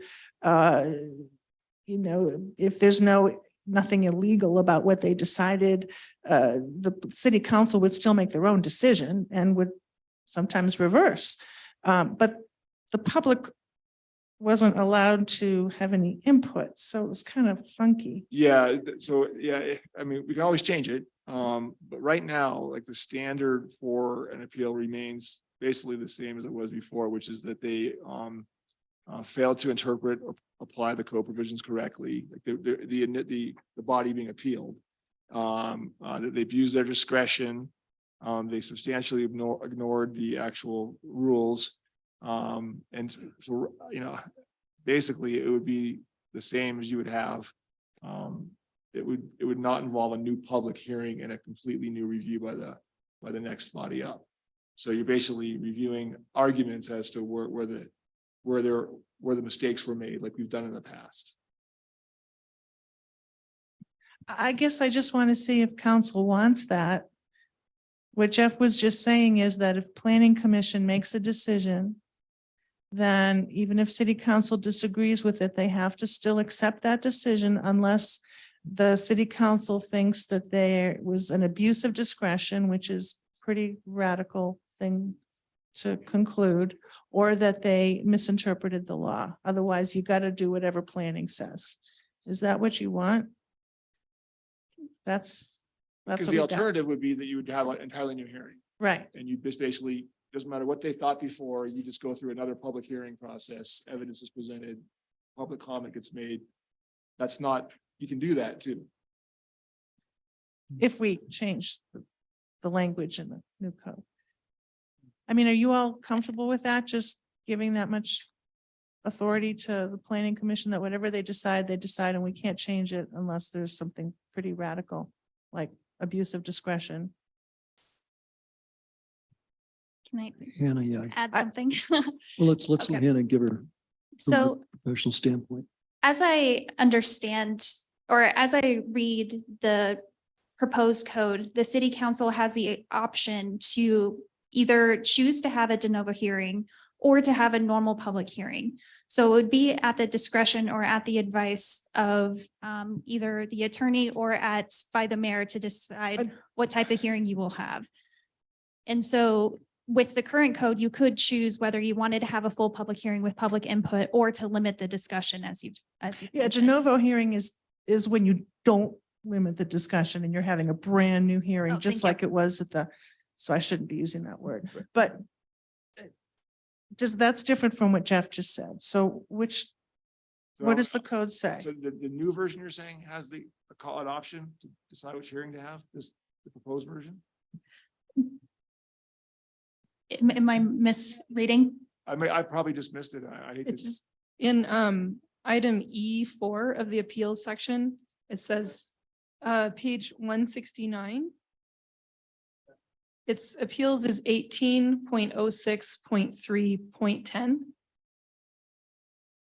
Then if you go to D3, or sorry, E4, why did I say D3? E4, the last sentence says, if the city council determines additional evidence is needed, it shall remand the matter back to planning commission for further hearing and consideration. Yeah, and that actually isn't the de novo hearing. That just is like when you've heard an appeal, like in a court of appeals, here's somebody's argument. Here's why the trial court made a mistake. Here's why the administration made a mistake, and you know what, we can't tell. You need to go get more information. You need to go hold another hearing or additional hearing to get this extra information that you needed to get to make a decision. That isn't like saying we're going to do this all ourselves in a new hearing. It's telling them to go back and actually consider more information, make another decision, which could be appealed again. So it's a little bit different. So under the city's current this is actually, I remember this has been an issue for like 13 years or so, or 14 years since we started representing you. The first appeal, I said, well, you know, the way I read this, it's like you don't get a new hearing. And I talked to previous city councils, do you want to do this de novo? And I think up until now, everybody said, no, we want, okay. Do you want to be able to have a whole new hearing? Or do you want to just consider whether the previous decider made a mistake? And up till now, city councils have said, we want to just continue to do it the way we've done it for 14, 15 years. Doesn't mean it's the best way. It's just an alternative. Since the residents don't get to elect who's going to be on the planning commission, you're giving the planning commission this huge amount of power to make the final decisions about all these things that the city council, even if they don't like the decision, isn't legally allowed to reverse. Even if there's an appeal to us, we can't reverse it unless there's abuse of discretion, which means, well, how would you define abuse of discretion, Jeff? They didn't follow the criteria. They didn't, you know, they just made a decision not based on what they're supposed to make a decision on. That they screwed up. But that's different than I disagree. So in the past, the reason I bring this up is I remember several times being in city council with the public when people were just so upset that they weren't allowed to express their concerns to council. They weren't allowed to talk because council's only job was to decide if the planning commission violated the law. So I'm just asking you, are you comfortable leaving that amount of power to a group that doesn't even get elected, that maybe whoever who's on there someday, I don't know. I mean, I really trust who's there now, but I would be personally more comfortable if it said that when there's an appeal to city council, that the city council can have their own hearing and hear from the public and make their own decision without a finding of illegality by the planning commission. Okay, thank you. Nancy and then John. Nancy? Yeah, it's a difficult one. On one hand, I think that there's merit to it, but it's like two sides of a coin because the planning commission is not then subject to the voters, which sometimes it's really good to keep politics out of these sorts of decisions. And I think it's do we trust, I mean, we do appoint the city council appoints the planning commission. So do we trust them or do we not trust them? I often tend to go with, let's trust the people that we've appointed. So I don't know. Like I said, it's two sides of a coin. It's a difficult one. Okay, thank you. John? I guess what I'd like to do is let's look at the section where this relates, okay? 1806.310 under appeals, okay? So when I read down here to section E, okay, it says appeals of the planning commission decisions.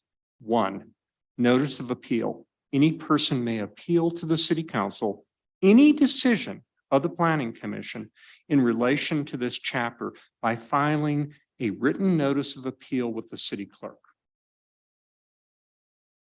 That would appeal, that seems like to me that it's not a procedural issue or they misapplied the law or anything like that. No, yeah, that's who can appeal. It's just the first part. Okay, But well, then you have to then get to where's the- the second? Then we part? have to Point me get to the part where words. it says that the council has to accept whatever planning decided unless it's abuse. That's what Jeff was just reading about the abuse. of But I want that discretion. section. I want to know where that says that. Subsection C. Section C? Yeah. Grounds for an appeal? Yeah. Okay.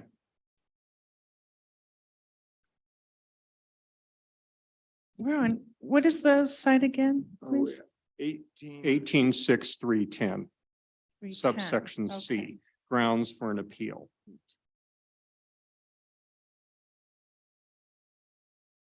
For God's sakes.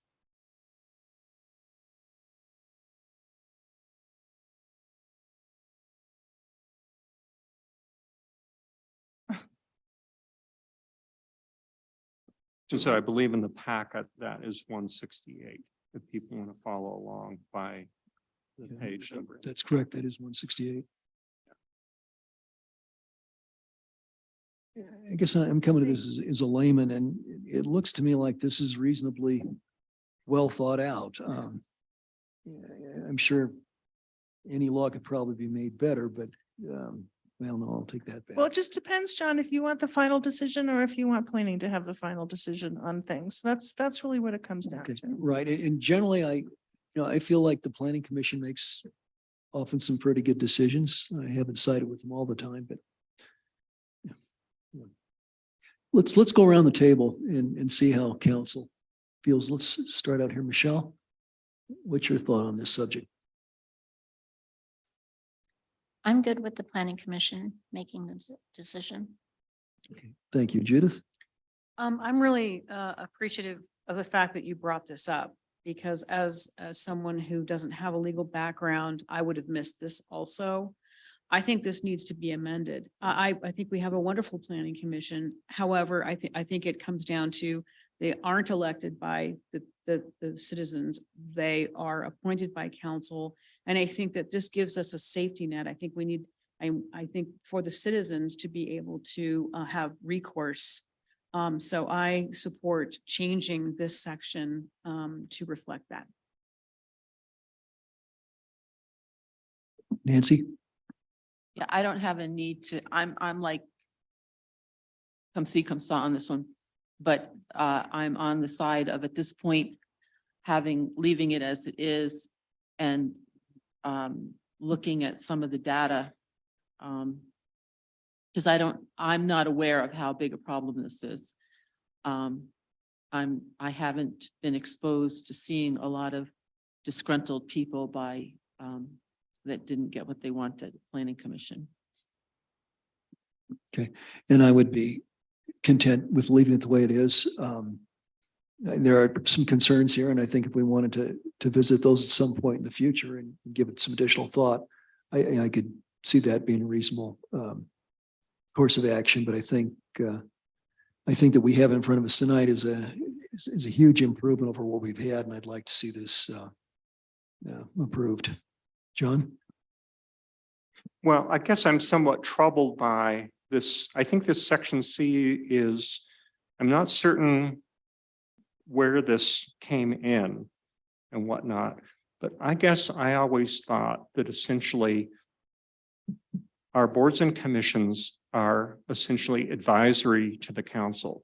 And in the end result, I think the council, because we're elected, is accountable to the citizenry. I think appointed boards and commissions, I think I would prefer actually just to see this entire section C gone, which allows people to appeal decisions of our boards and commissions directly to council. I think that's healthy government. Okay. I think setting aside things where essentially an appointed board, we may be happy with how our boards are currently functioning right now. Okay. But the moment things start to get out of control on that thing, then we're going to get back to this thing here, where essentially the only way things that can be reviewed essentially are in these very narrow sections of C. And I think good government says that in the end result, the buck stops with the council. okay, on all these decisions. And so I think it's a philosophy in terms of what you want to do. Do you want to have a government in which you have outsourced this stuff to boards and commissions, and then you're happy with that? And whatever they decide, as long as they have correctly followed the procedures, okay, then the decisions stand. So I think you just need to decide how close in democracy accountability happens. My suggestion would be, I'm very uncomfortable with these very narrow grounds for appeal. Okay, I don't think, number one, there are very many cases that this happens, but I think when there is a case, I think that the citizenry ought to have the latitude to do this. Otherwise, they're faced with taking the city to court. Okay, in other words, I think you've really hamstrung the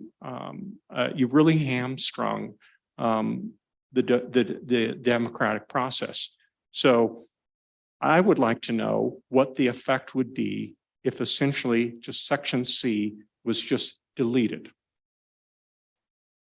Can I have a reading from the city attorney? Yeah, I mean, I think you'd want to actually make some other revisions to it, but to capture what your incentive, what you're looking to do, we would just make it so that an appeals and brand new hearing without regard to the former decision. We probably want to change a little bit of it, but ultimately we'll be getting rid of C or changing C to clarify that it's just a new hearing without regard to what the former decision was. Did you get your answer, John? Yes. Okay, good. Thank you. Natalie? I'm gonna, I guess, sound repetitive here, but I'd love to talk about this again later. I do think this is interesting. I don't feel like I have the information that I need to make a decision on this. But I'm glad you brought it to our attention, certainly.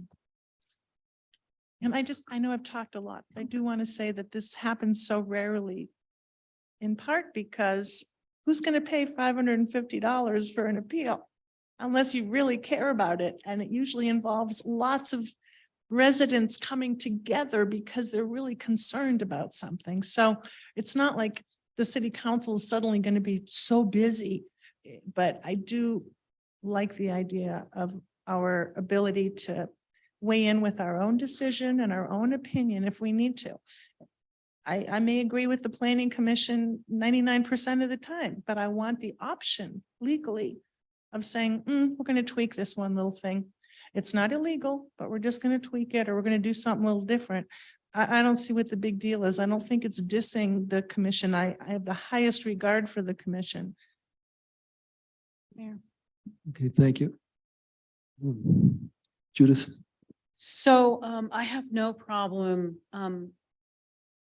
deferring some of these bigger decisions for an appropriate time this year to when we can address our list of things. This particular issue seems to be a quick fix, a motion, which I would make. However, I'm not the attorney in the room. So I think that to me, this is kind of a no-brainer. I appreciate the discussion, but I support what Councilor Shada said about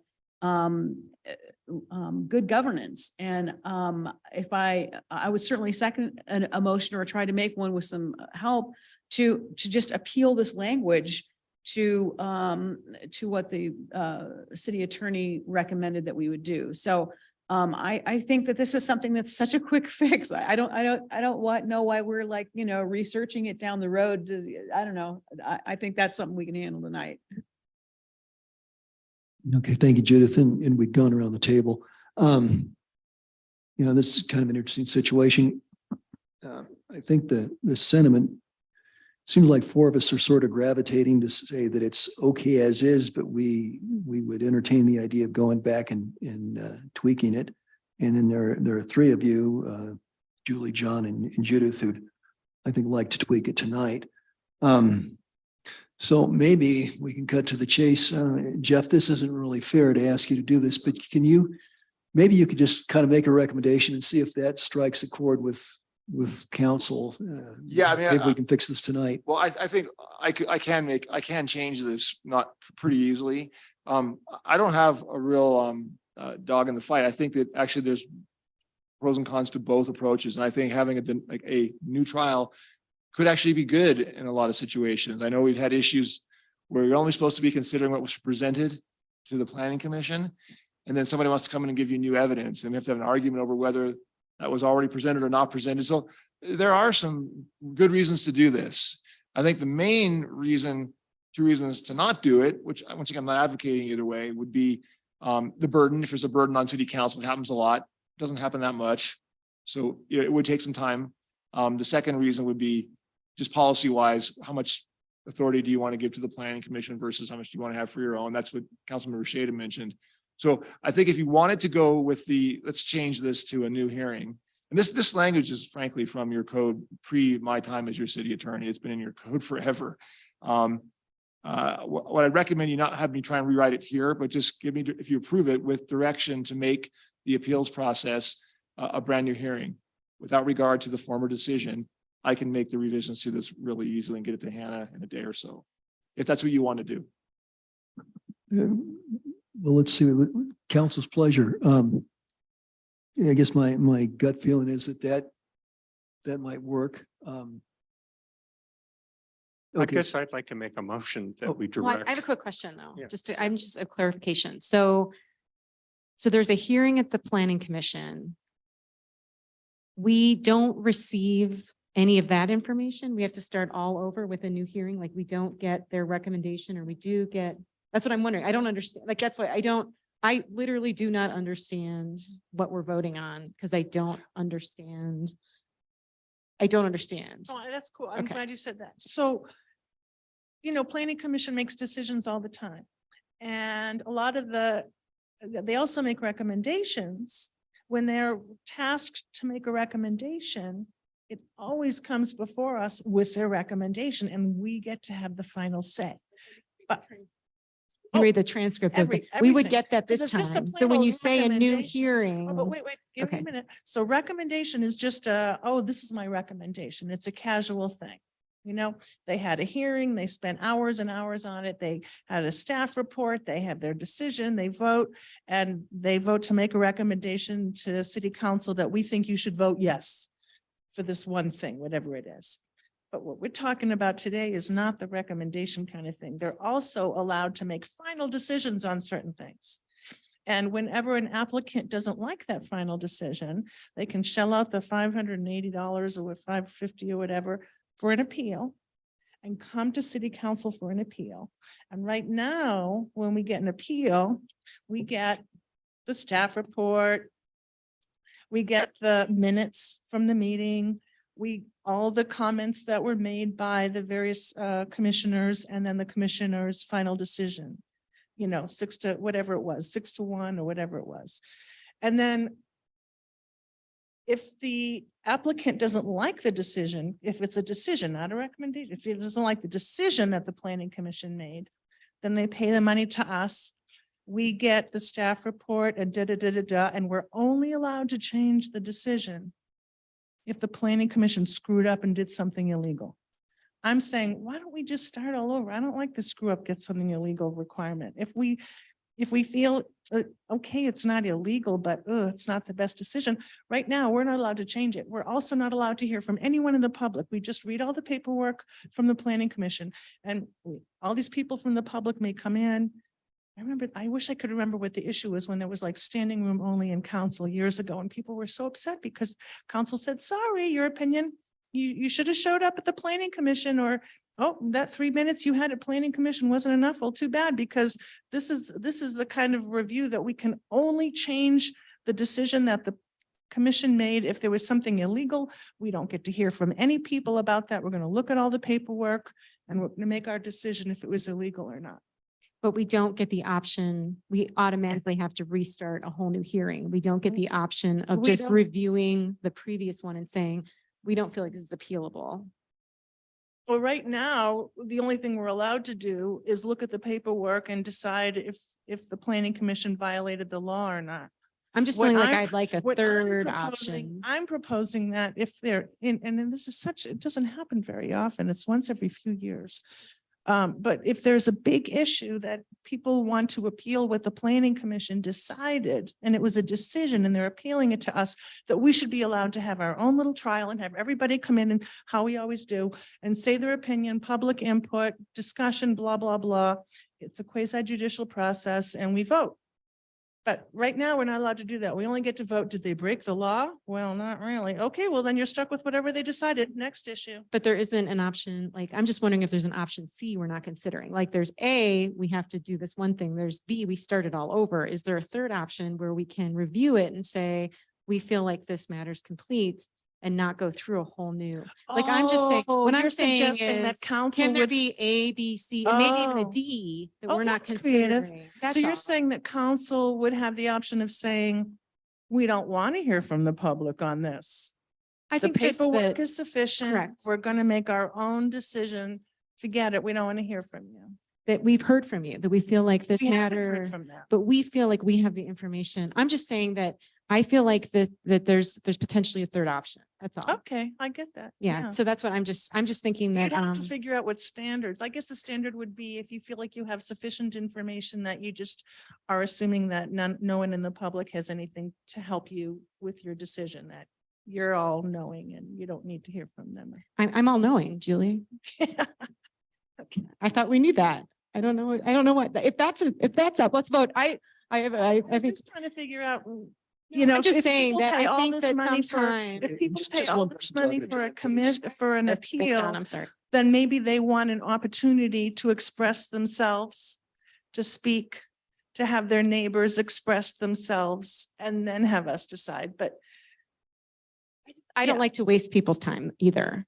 Like, so therefore pretend listening, I don't feel like that's helpful either. Do you know what I mean? Like sometimes it feels like there is a conclusion that has been predetermined.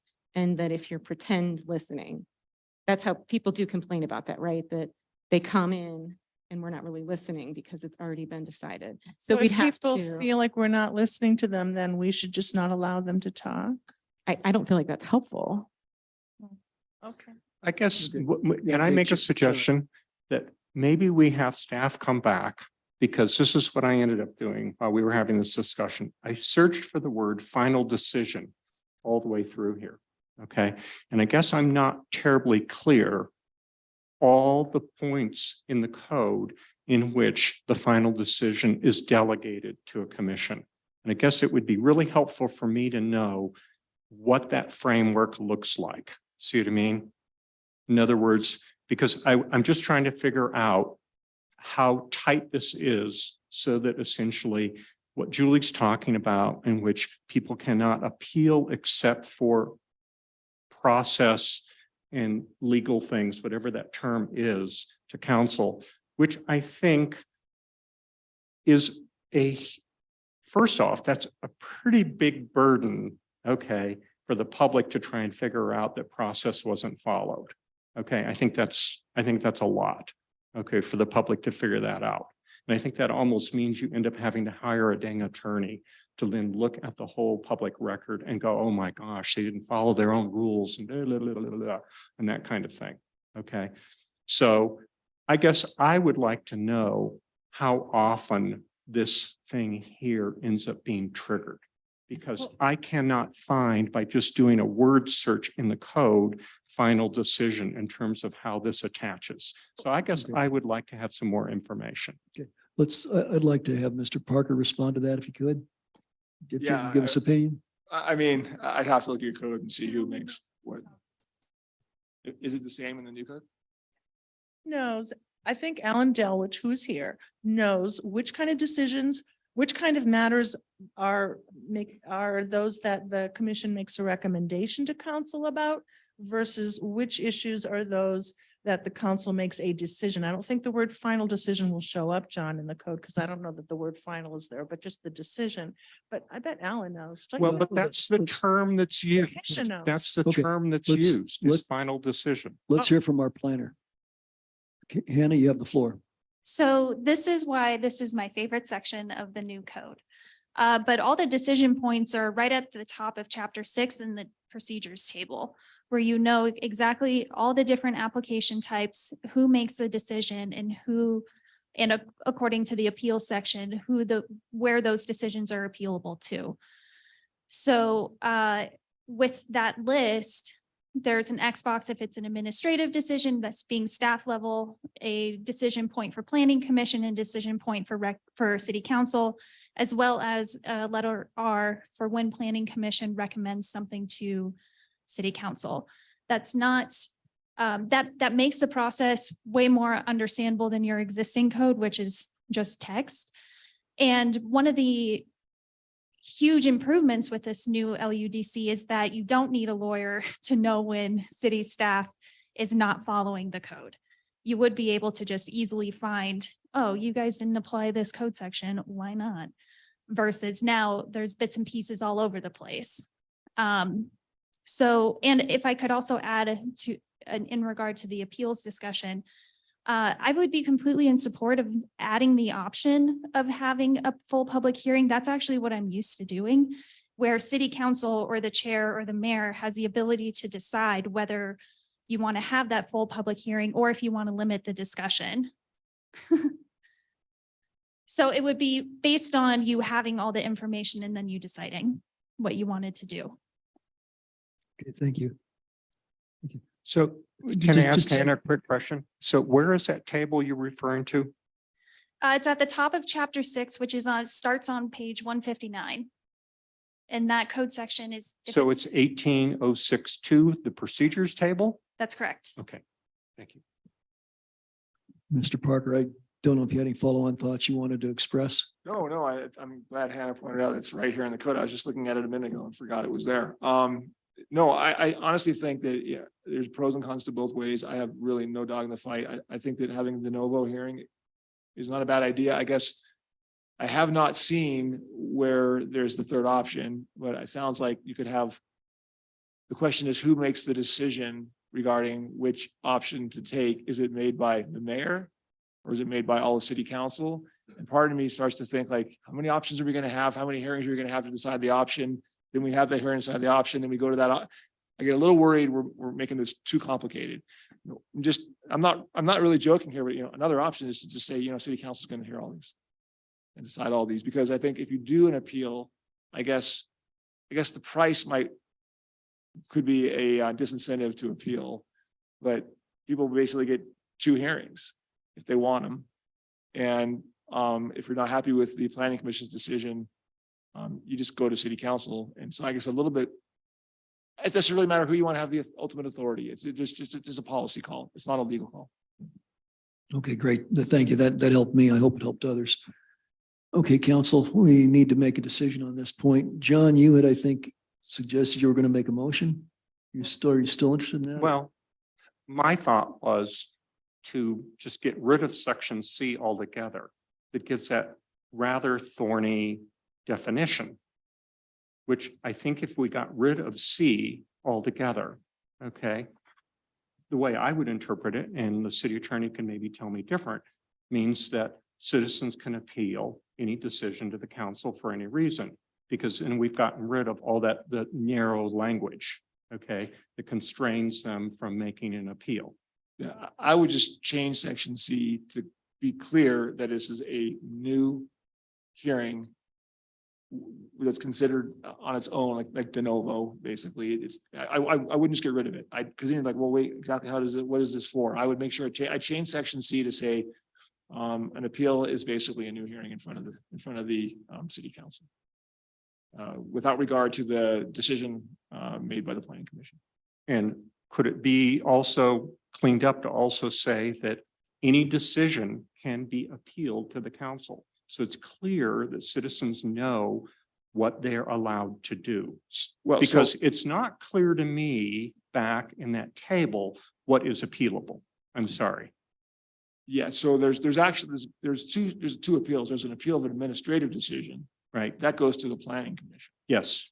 And then there's the appeal of the planning commission, which goes to the city council. And I guess the question is, let's think for a minute. The administrative decision gets made, it's appealed to the planning commission.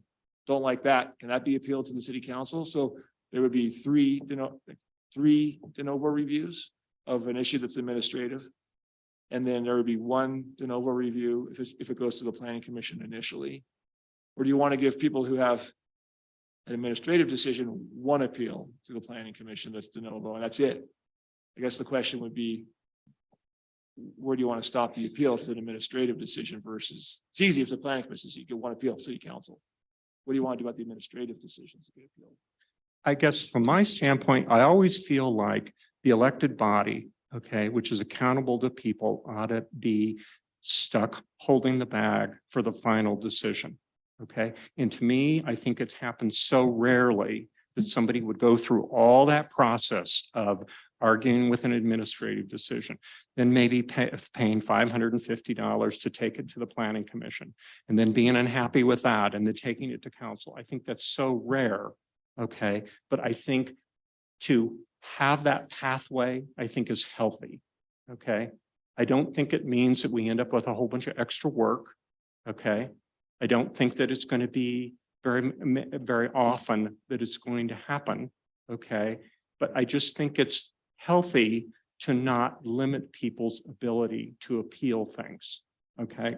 To a body in which they have accountability to. Okay. They don't have, the public doesn't feel like, doesn't really, the only way we can drop a planning commissioner off the planning commission, okay, is for practically, breach of office or just not showing up to meetings, right? Okay, otherwise they're in for the whole term. Okay, so there's not a lot of accountability from that standpoint. But to council members, we can be recalled. We can have special elections and stuff like that if people aren't happy. And I think that is good, healthy democracy, that you have the ability to deal with your elected officials directly on decisions that impact you. Yeah, and just a quick response is that, there are little references here and there to like reviewing the criteria decided by the planning commission. No additional evidence shall be considered. So we have to change more than just subsection C. But if that's what you decide, I can do all that for this appeals section. We couldn't just get rid of subsection C and call it good, because there's other references that don't make sense if we're going to change it. But that's easy to fix. I'd like to make a motion. Well, just a second. Alan, did you, or Hannah, you'd like to say something? Thank you, Mayor Graham. I just want to clarify that currently you can appeal an administrative decision, and that's not changing with the new code, up to city council. So you would have, let's say staff makes a decision on a minor site plan or major development plan, or you would already see a major development plan, but let's say it is an administrative decision of some kind. They appeal it to planning commission and then they can appeal again to city council. So there would be that line of potential appeals up to city council from a staff level decision. So help me with the cases that doesn't fit this, okay? You gave me an example of administrative decision path, so help me with the exceptions in which are non-appealable to council. Given that you're familiar with this table, okay? Right. All right. So all decisions that are made by us through an application are appealable. So if city staff is the decision authority, it can always be appealed up to the city planning commission. If city planning commission is the decision authority, it can always be appealed up to city council. So even if it starts at administrative, it can go up through planning commission. There's not an application type that we would review and make a decision on that's not appealable. So the only one would be a building permit approval. Once a building permit is approved by the regional building department, it's pretty much done and sealed. But through this new code, we have many additional avenues to avoid a new review at the building permit stage. So that's the only case in which you cannot appeal it all the way up?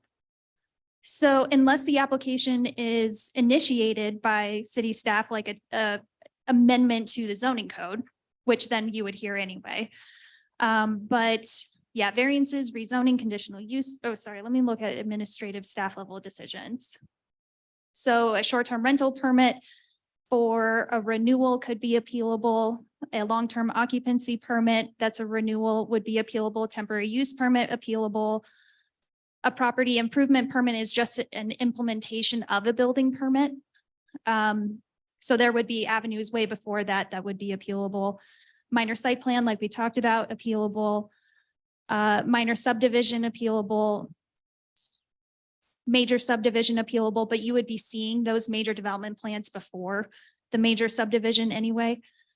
The waiver of replat would be appealable, vacations, so on down the line.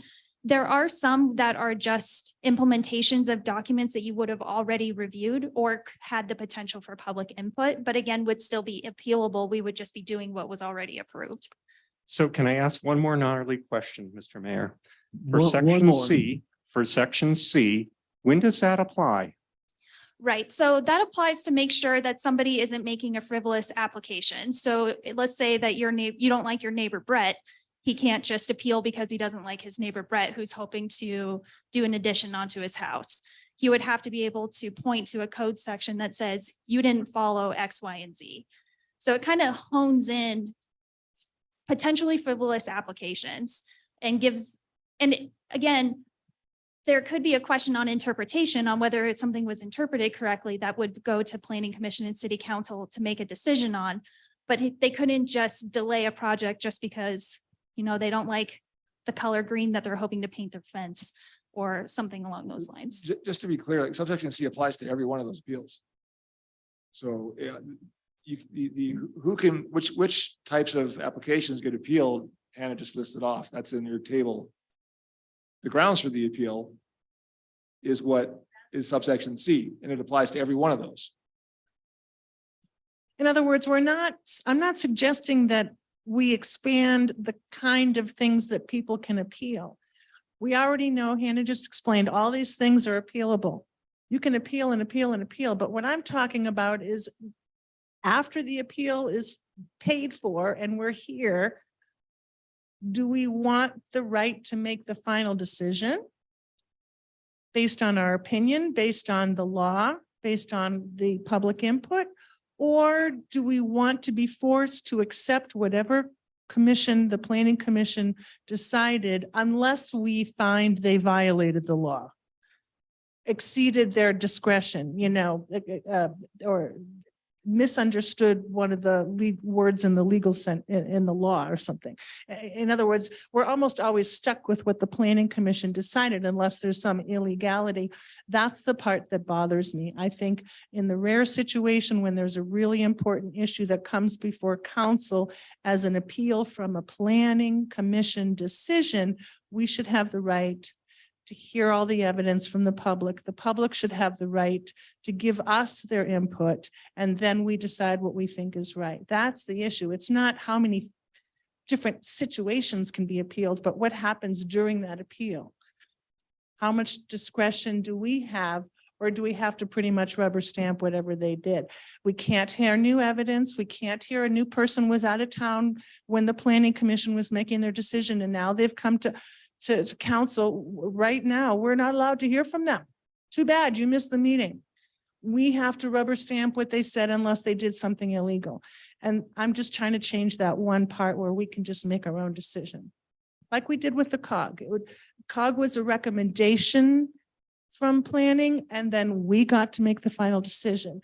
I'm just saying, I think we should be allowed to have all the evidence presented to us before we make that final decision instead of being limited.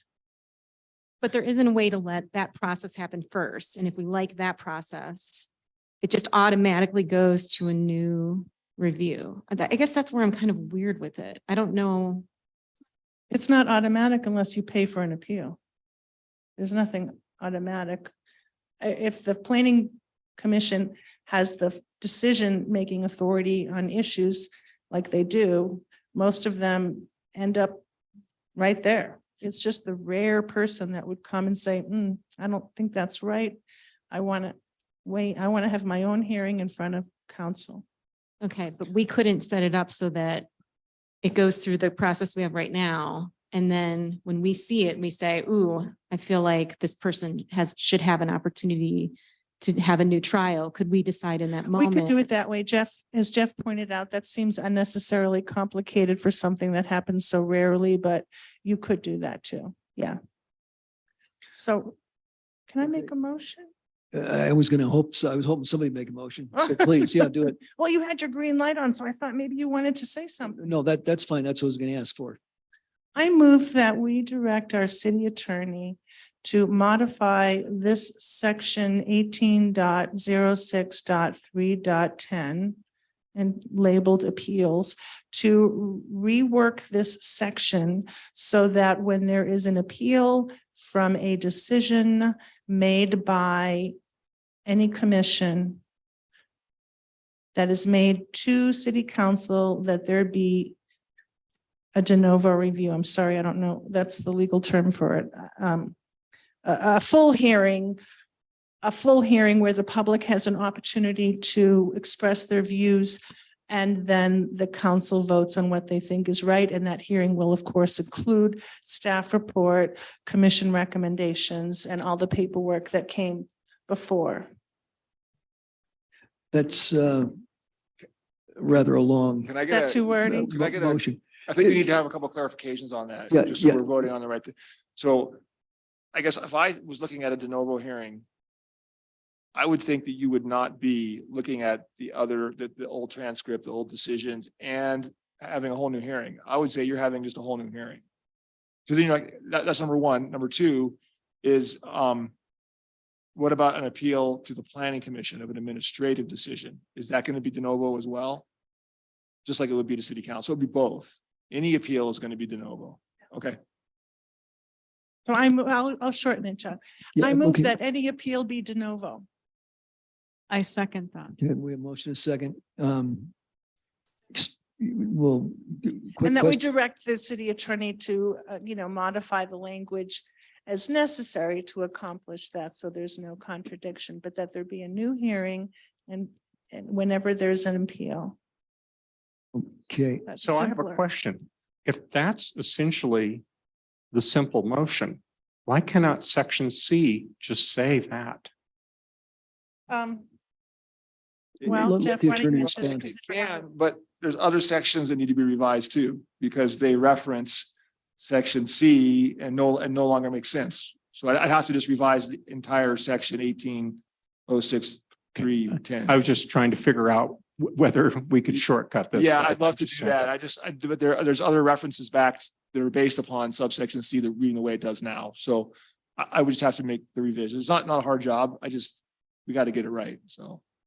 right. So quick question for my benefit. If this motion were to pass and in effect, city council directs Mr. Parker to make those changes, it is my understanding that this should just be a contingency. We wouldn't hold up action tonight. We could go ahead and get this approved. You could do that. Okay, I just want to be clear. Council, any further discussion? I don't think I have a second. Oh, yeah, you were second. Sorry, I Should missed that. second, yeah. Okay, any further discussion? Let's vote.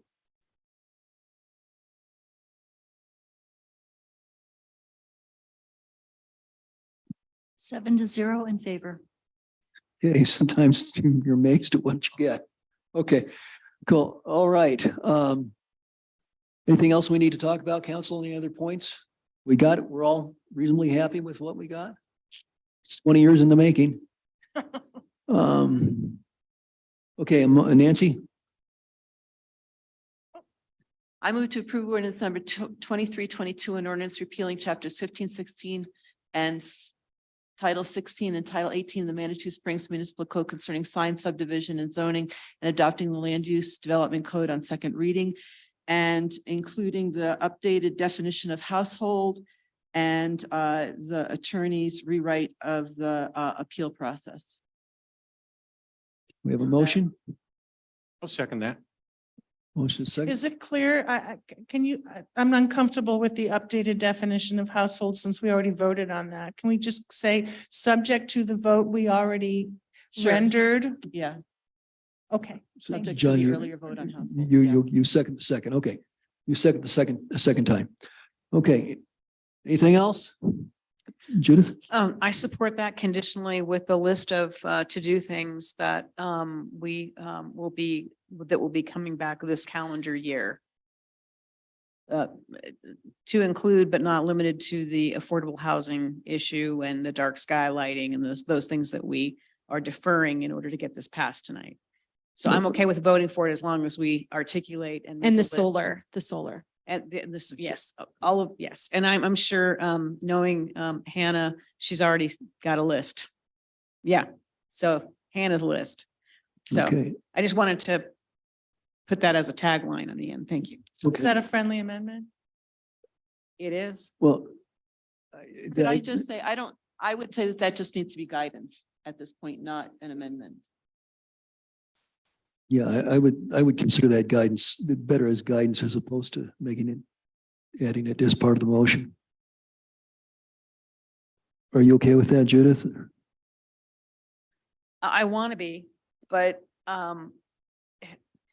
in the past, I've experienced that sometimes things come up and we get very busy and, I would like to see that as in writing and that we are going to tackle those things this year. So What if we do that as a separate vote? What if we vote on whether Yeah, this I- shall be on the agenda, yes or no, within the next 12 months as a separate matter? I'm fine with that. I just, I think we've all had personal experience with, wanting things to move in a certain direction and then other things happen like COVID, for example. And so I'd feel more comfortable, just knowing, having a solid, addendum that, we as this council, before we elect a new council, are gonna come back and tackle those issues and not kick the can to a new council. Okay, Judith, would you be willing to make a separate motion after you Sure. address the motions on Sure. the table? Yes. Okay, so the motion on the table is, and Nancy, I'm going to ask you to restate it just for clarity. Move to approve ordinance number 2322, an ordinance repealing chapters 15, 16, title 16, and title 18 of the Manitou Springs Municipal Code concerning subdivisions and zoning, and adopting the land use and development code on second reading, and including the updated definition of household as we voted on earlier this evening, and the rewritten appeal process that the attorney will submit before this is implemented. Okay, and that had already been seconded. It was there basically for clarification. Council, I think we're ready to vote.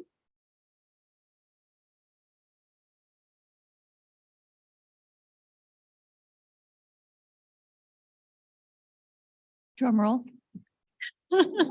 Thank you. 7-0 in favor. History has been made. Okay. All right. Before we forget, Judith, now we'll entertain your motion. So, and help me here, I could use all the help I can get on this motion. I move that, we direct staff to, bring to council information requested in 2023 regarding the affordable housing issue, the dark sky lighting issue, the solar requirement issue, and am I missing anything? Affordable housing, I mentioned. Dark sky and the solar and EV For charging commercial buildings. for commercial buildings. Did I miss anything? Okay, that's my motion. That's right. Second, That was solar requirements for commercial buildings. second, We have a motion and a second. Any further discussion? If not, let's vote.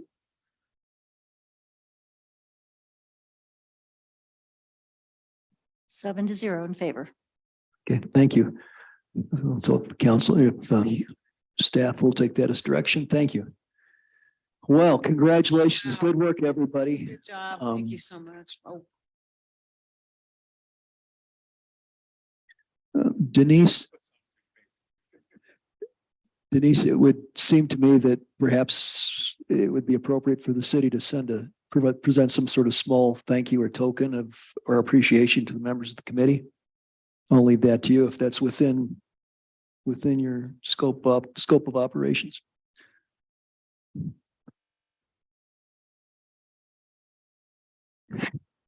Excuse me. Hey, Alan, how long has this been pending? How long has this really been 20 years? At least, okay.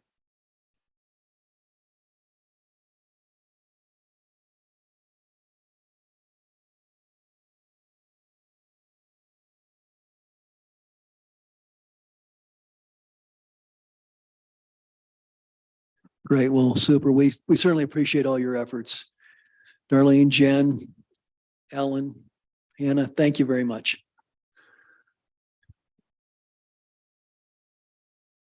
Good work, City Council. 7, really. Okay, let's see if we can get this night wrapped up. I don't think the rest of our business can be too demanding. Business item H1, resolution number 0123, a resolution appointing city council members and staff as liaisons to the various boards, commissions, committees, agencies, and organization.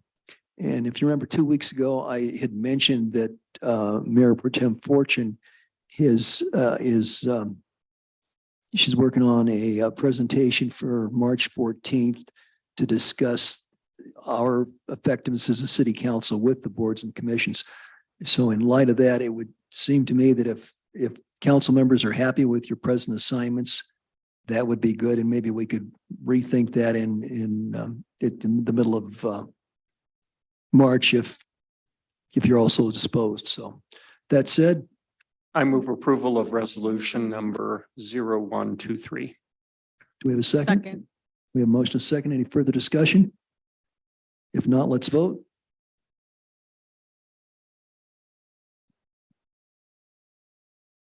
Seven to zero in favor. Great, thank you. And next item, resolution number 0223, a resolution establishing the locations for the posting of notices for the city of Manitou Springs, Colorado. And this is typically a housekeeping item that we address at our first meeting every January. Mayor, I move to approve resolution number 0223. Thank you, Councillor Chandler. Do we have a second? Second. Seconded by Councillor Johnson. Let's go ahead and vote.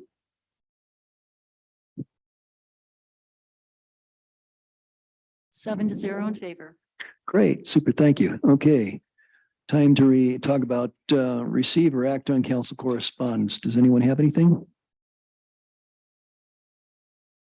It's been a quiet 2 weeks in Manitou. I guess not. City administrators report.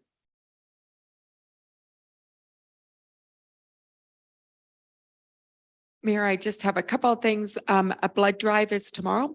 And as you know, there's a shortage of blood. So it's here in Memorial Hall from 10 to 2.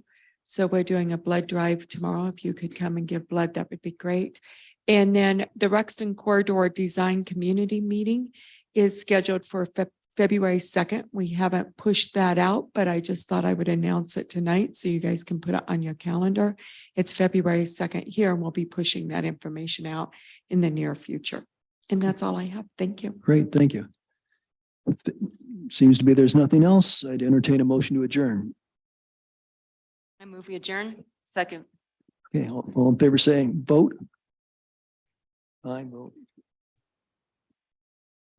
Okay. 7 to zero in favor. Okay, great. Thanks. Good work, everybody.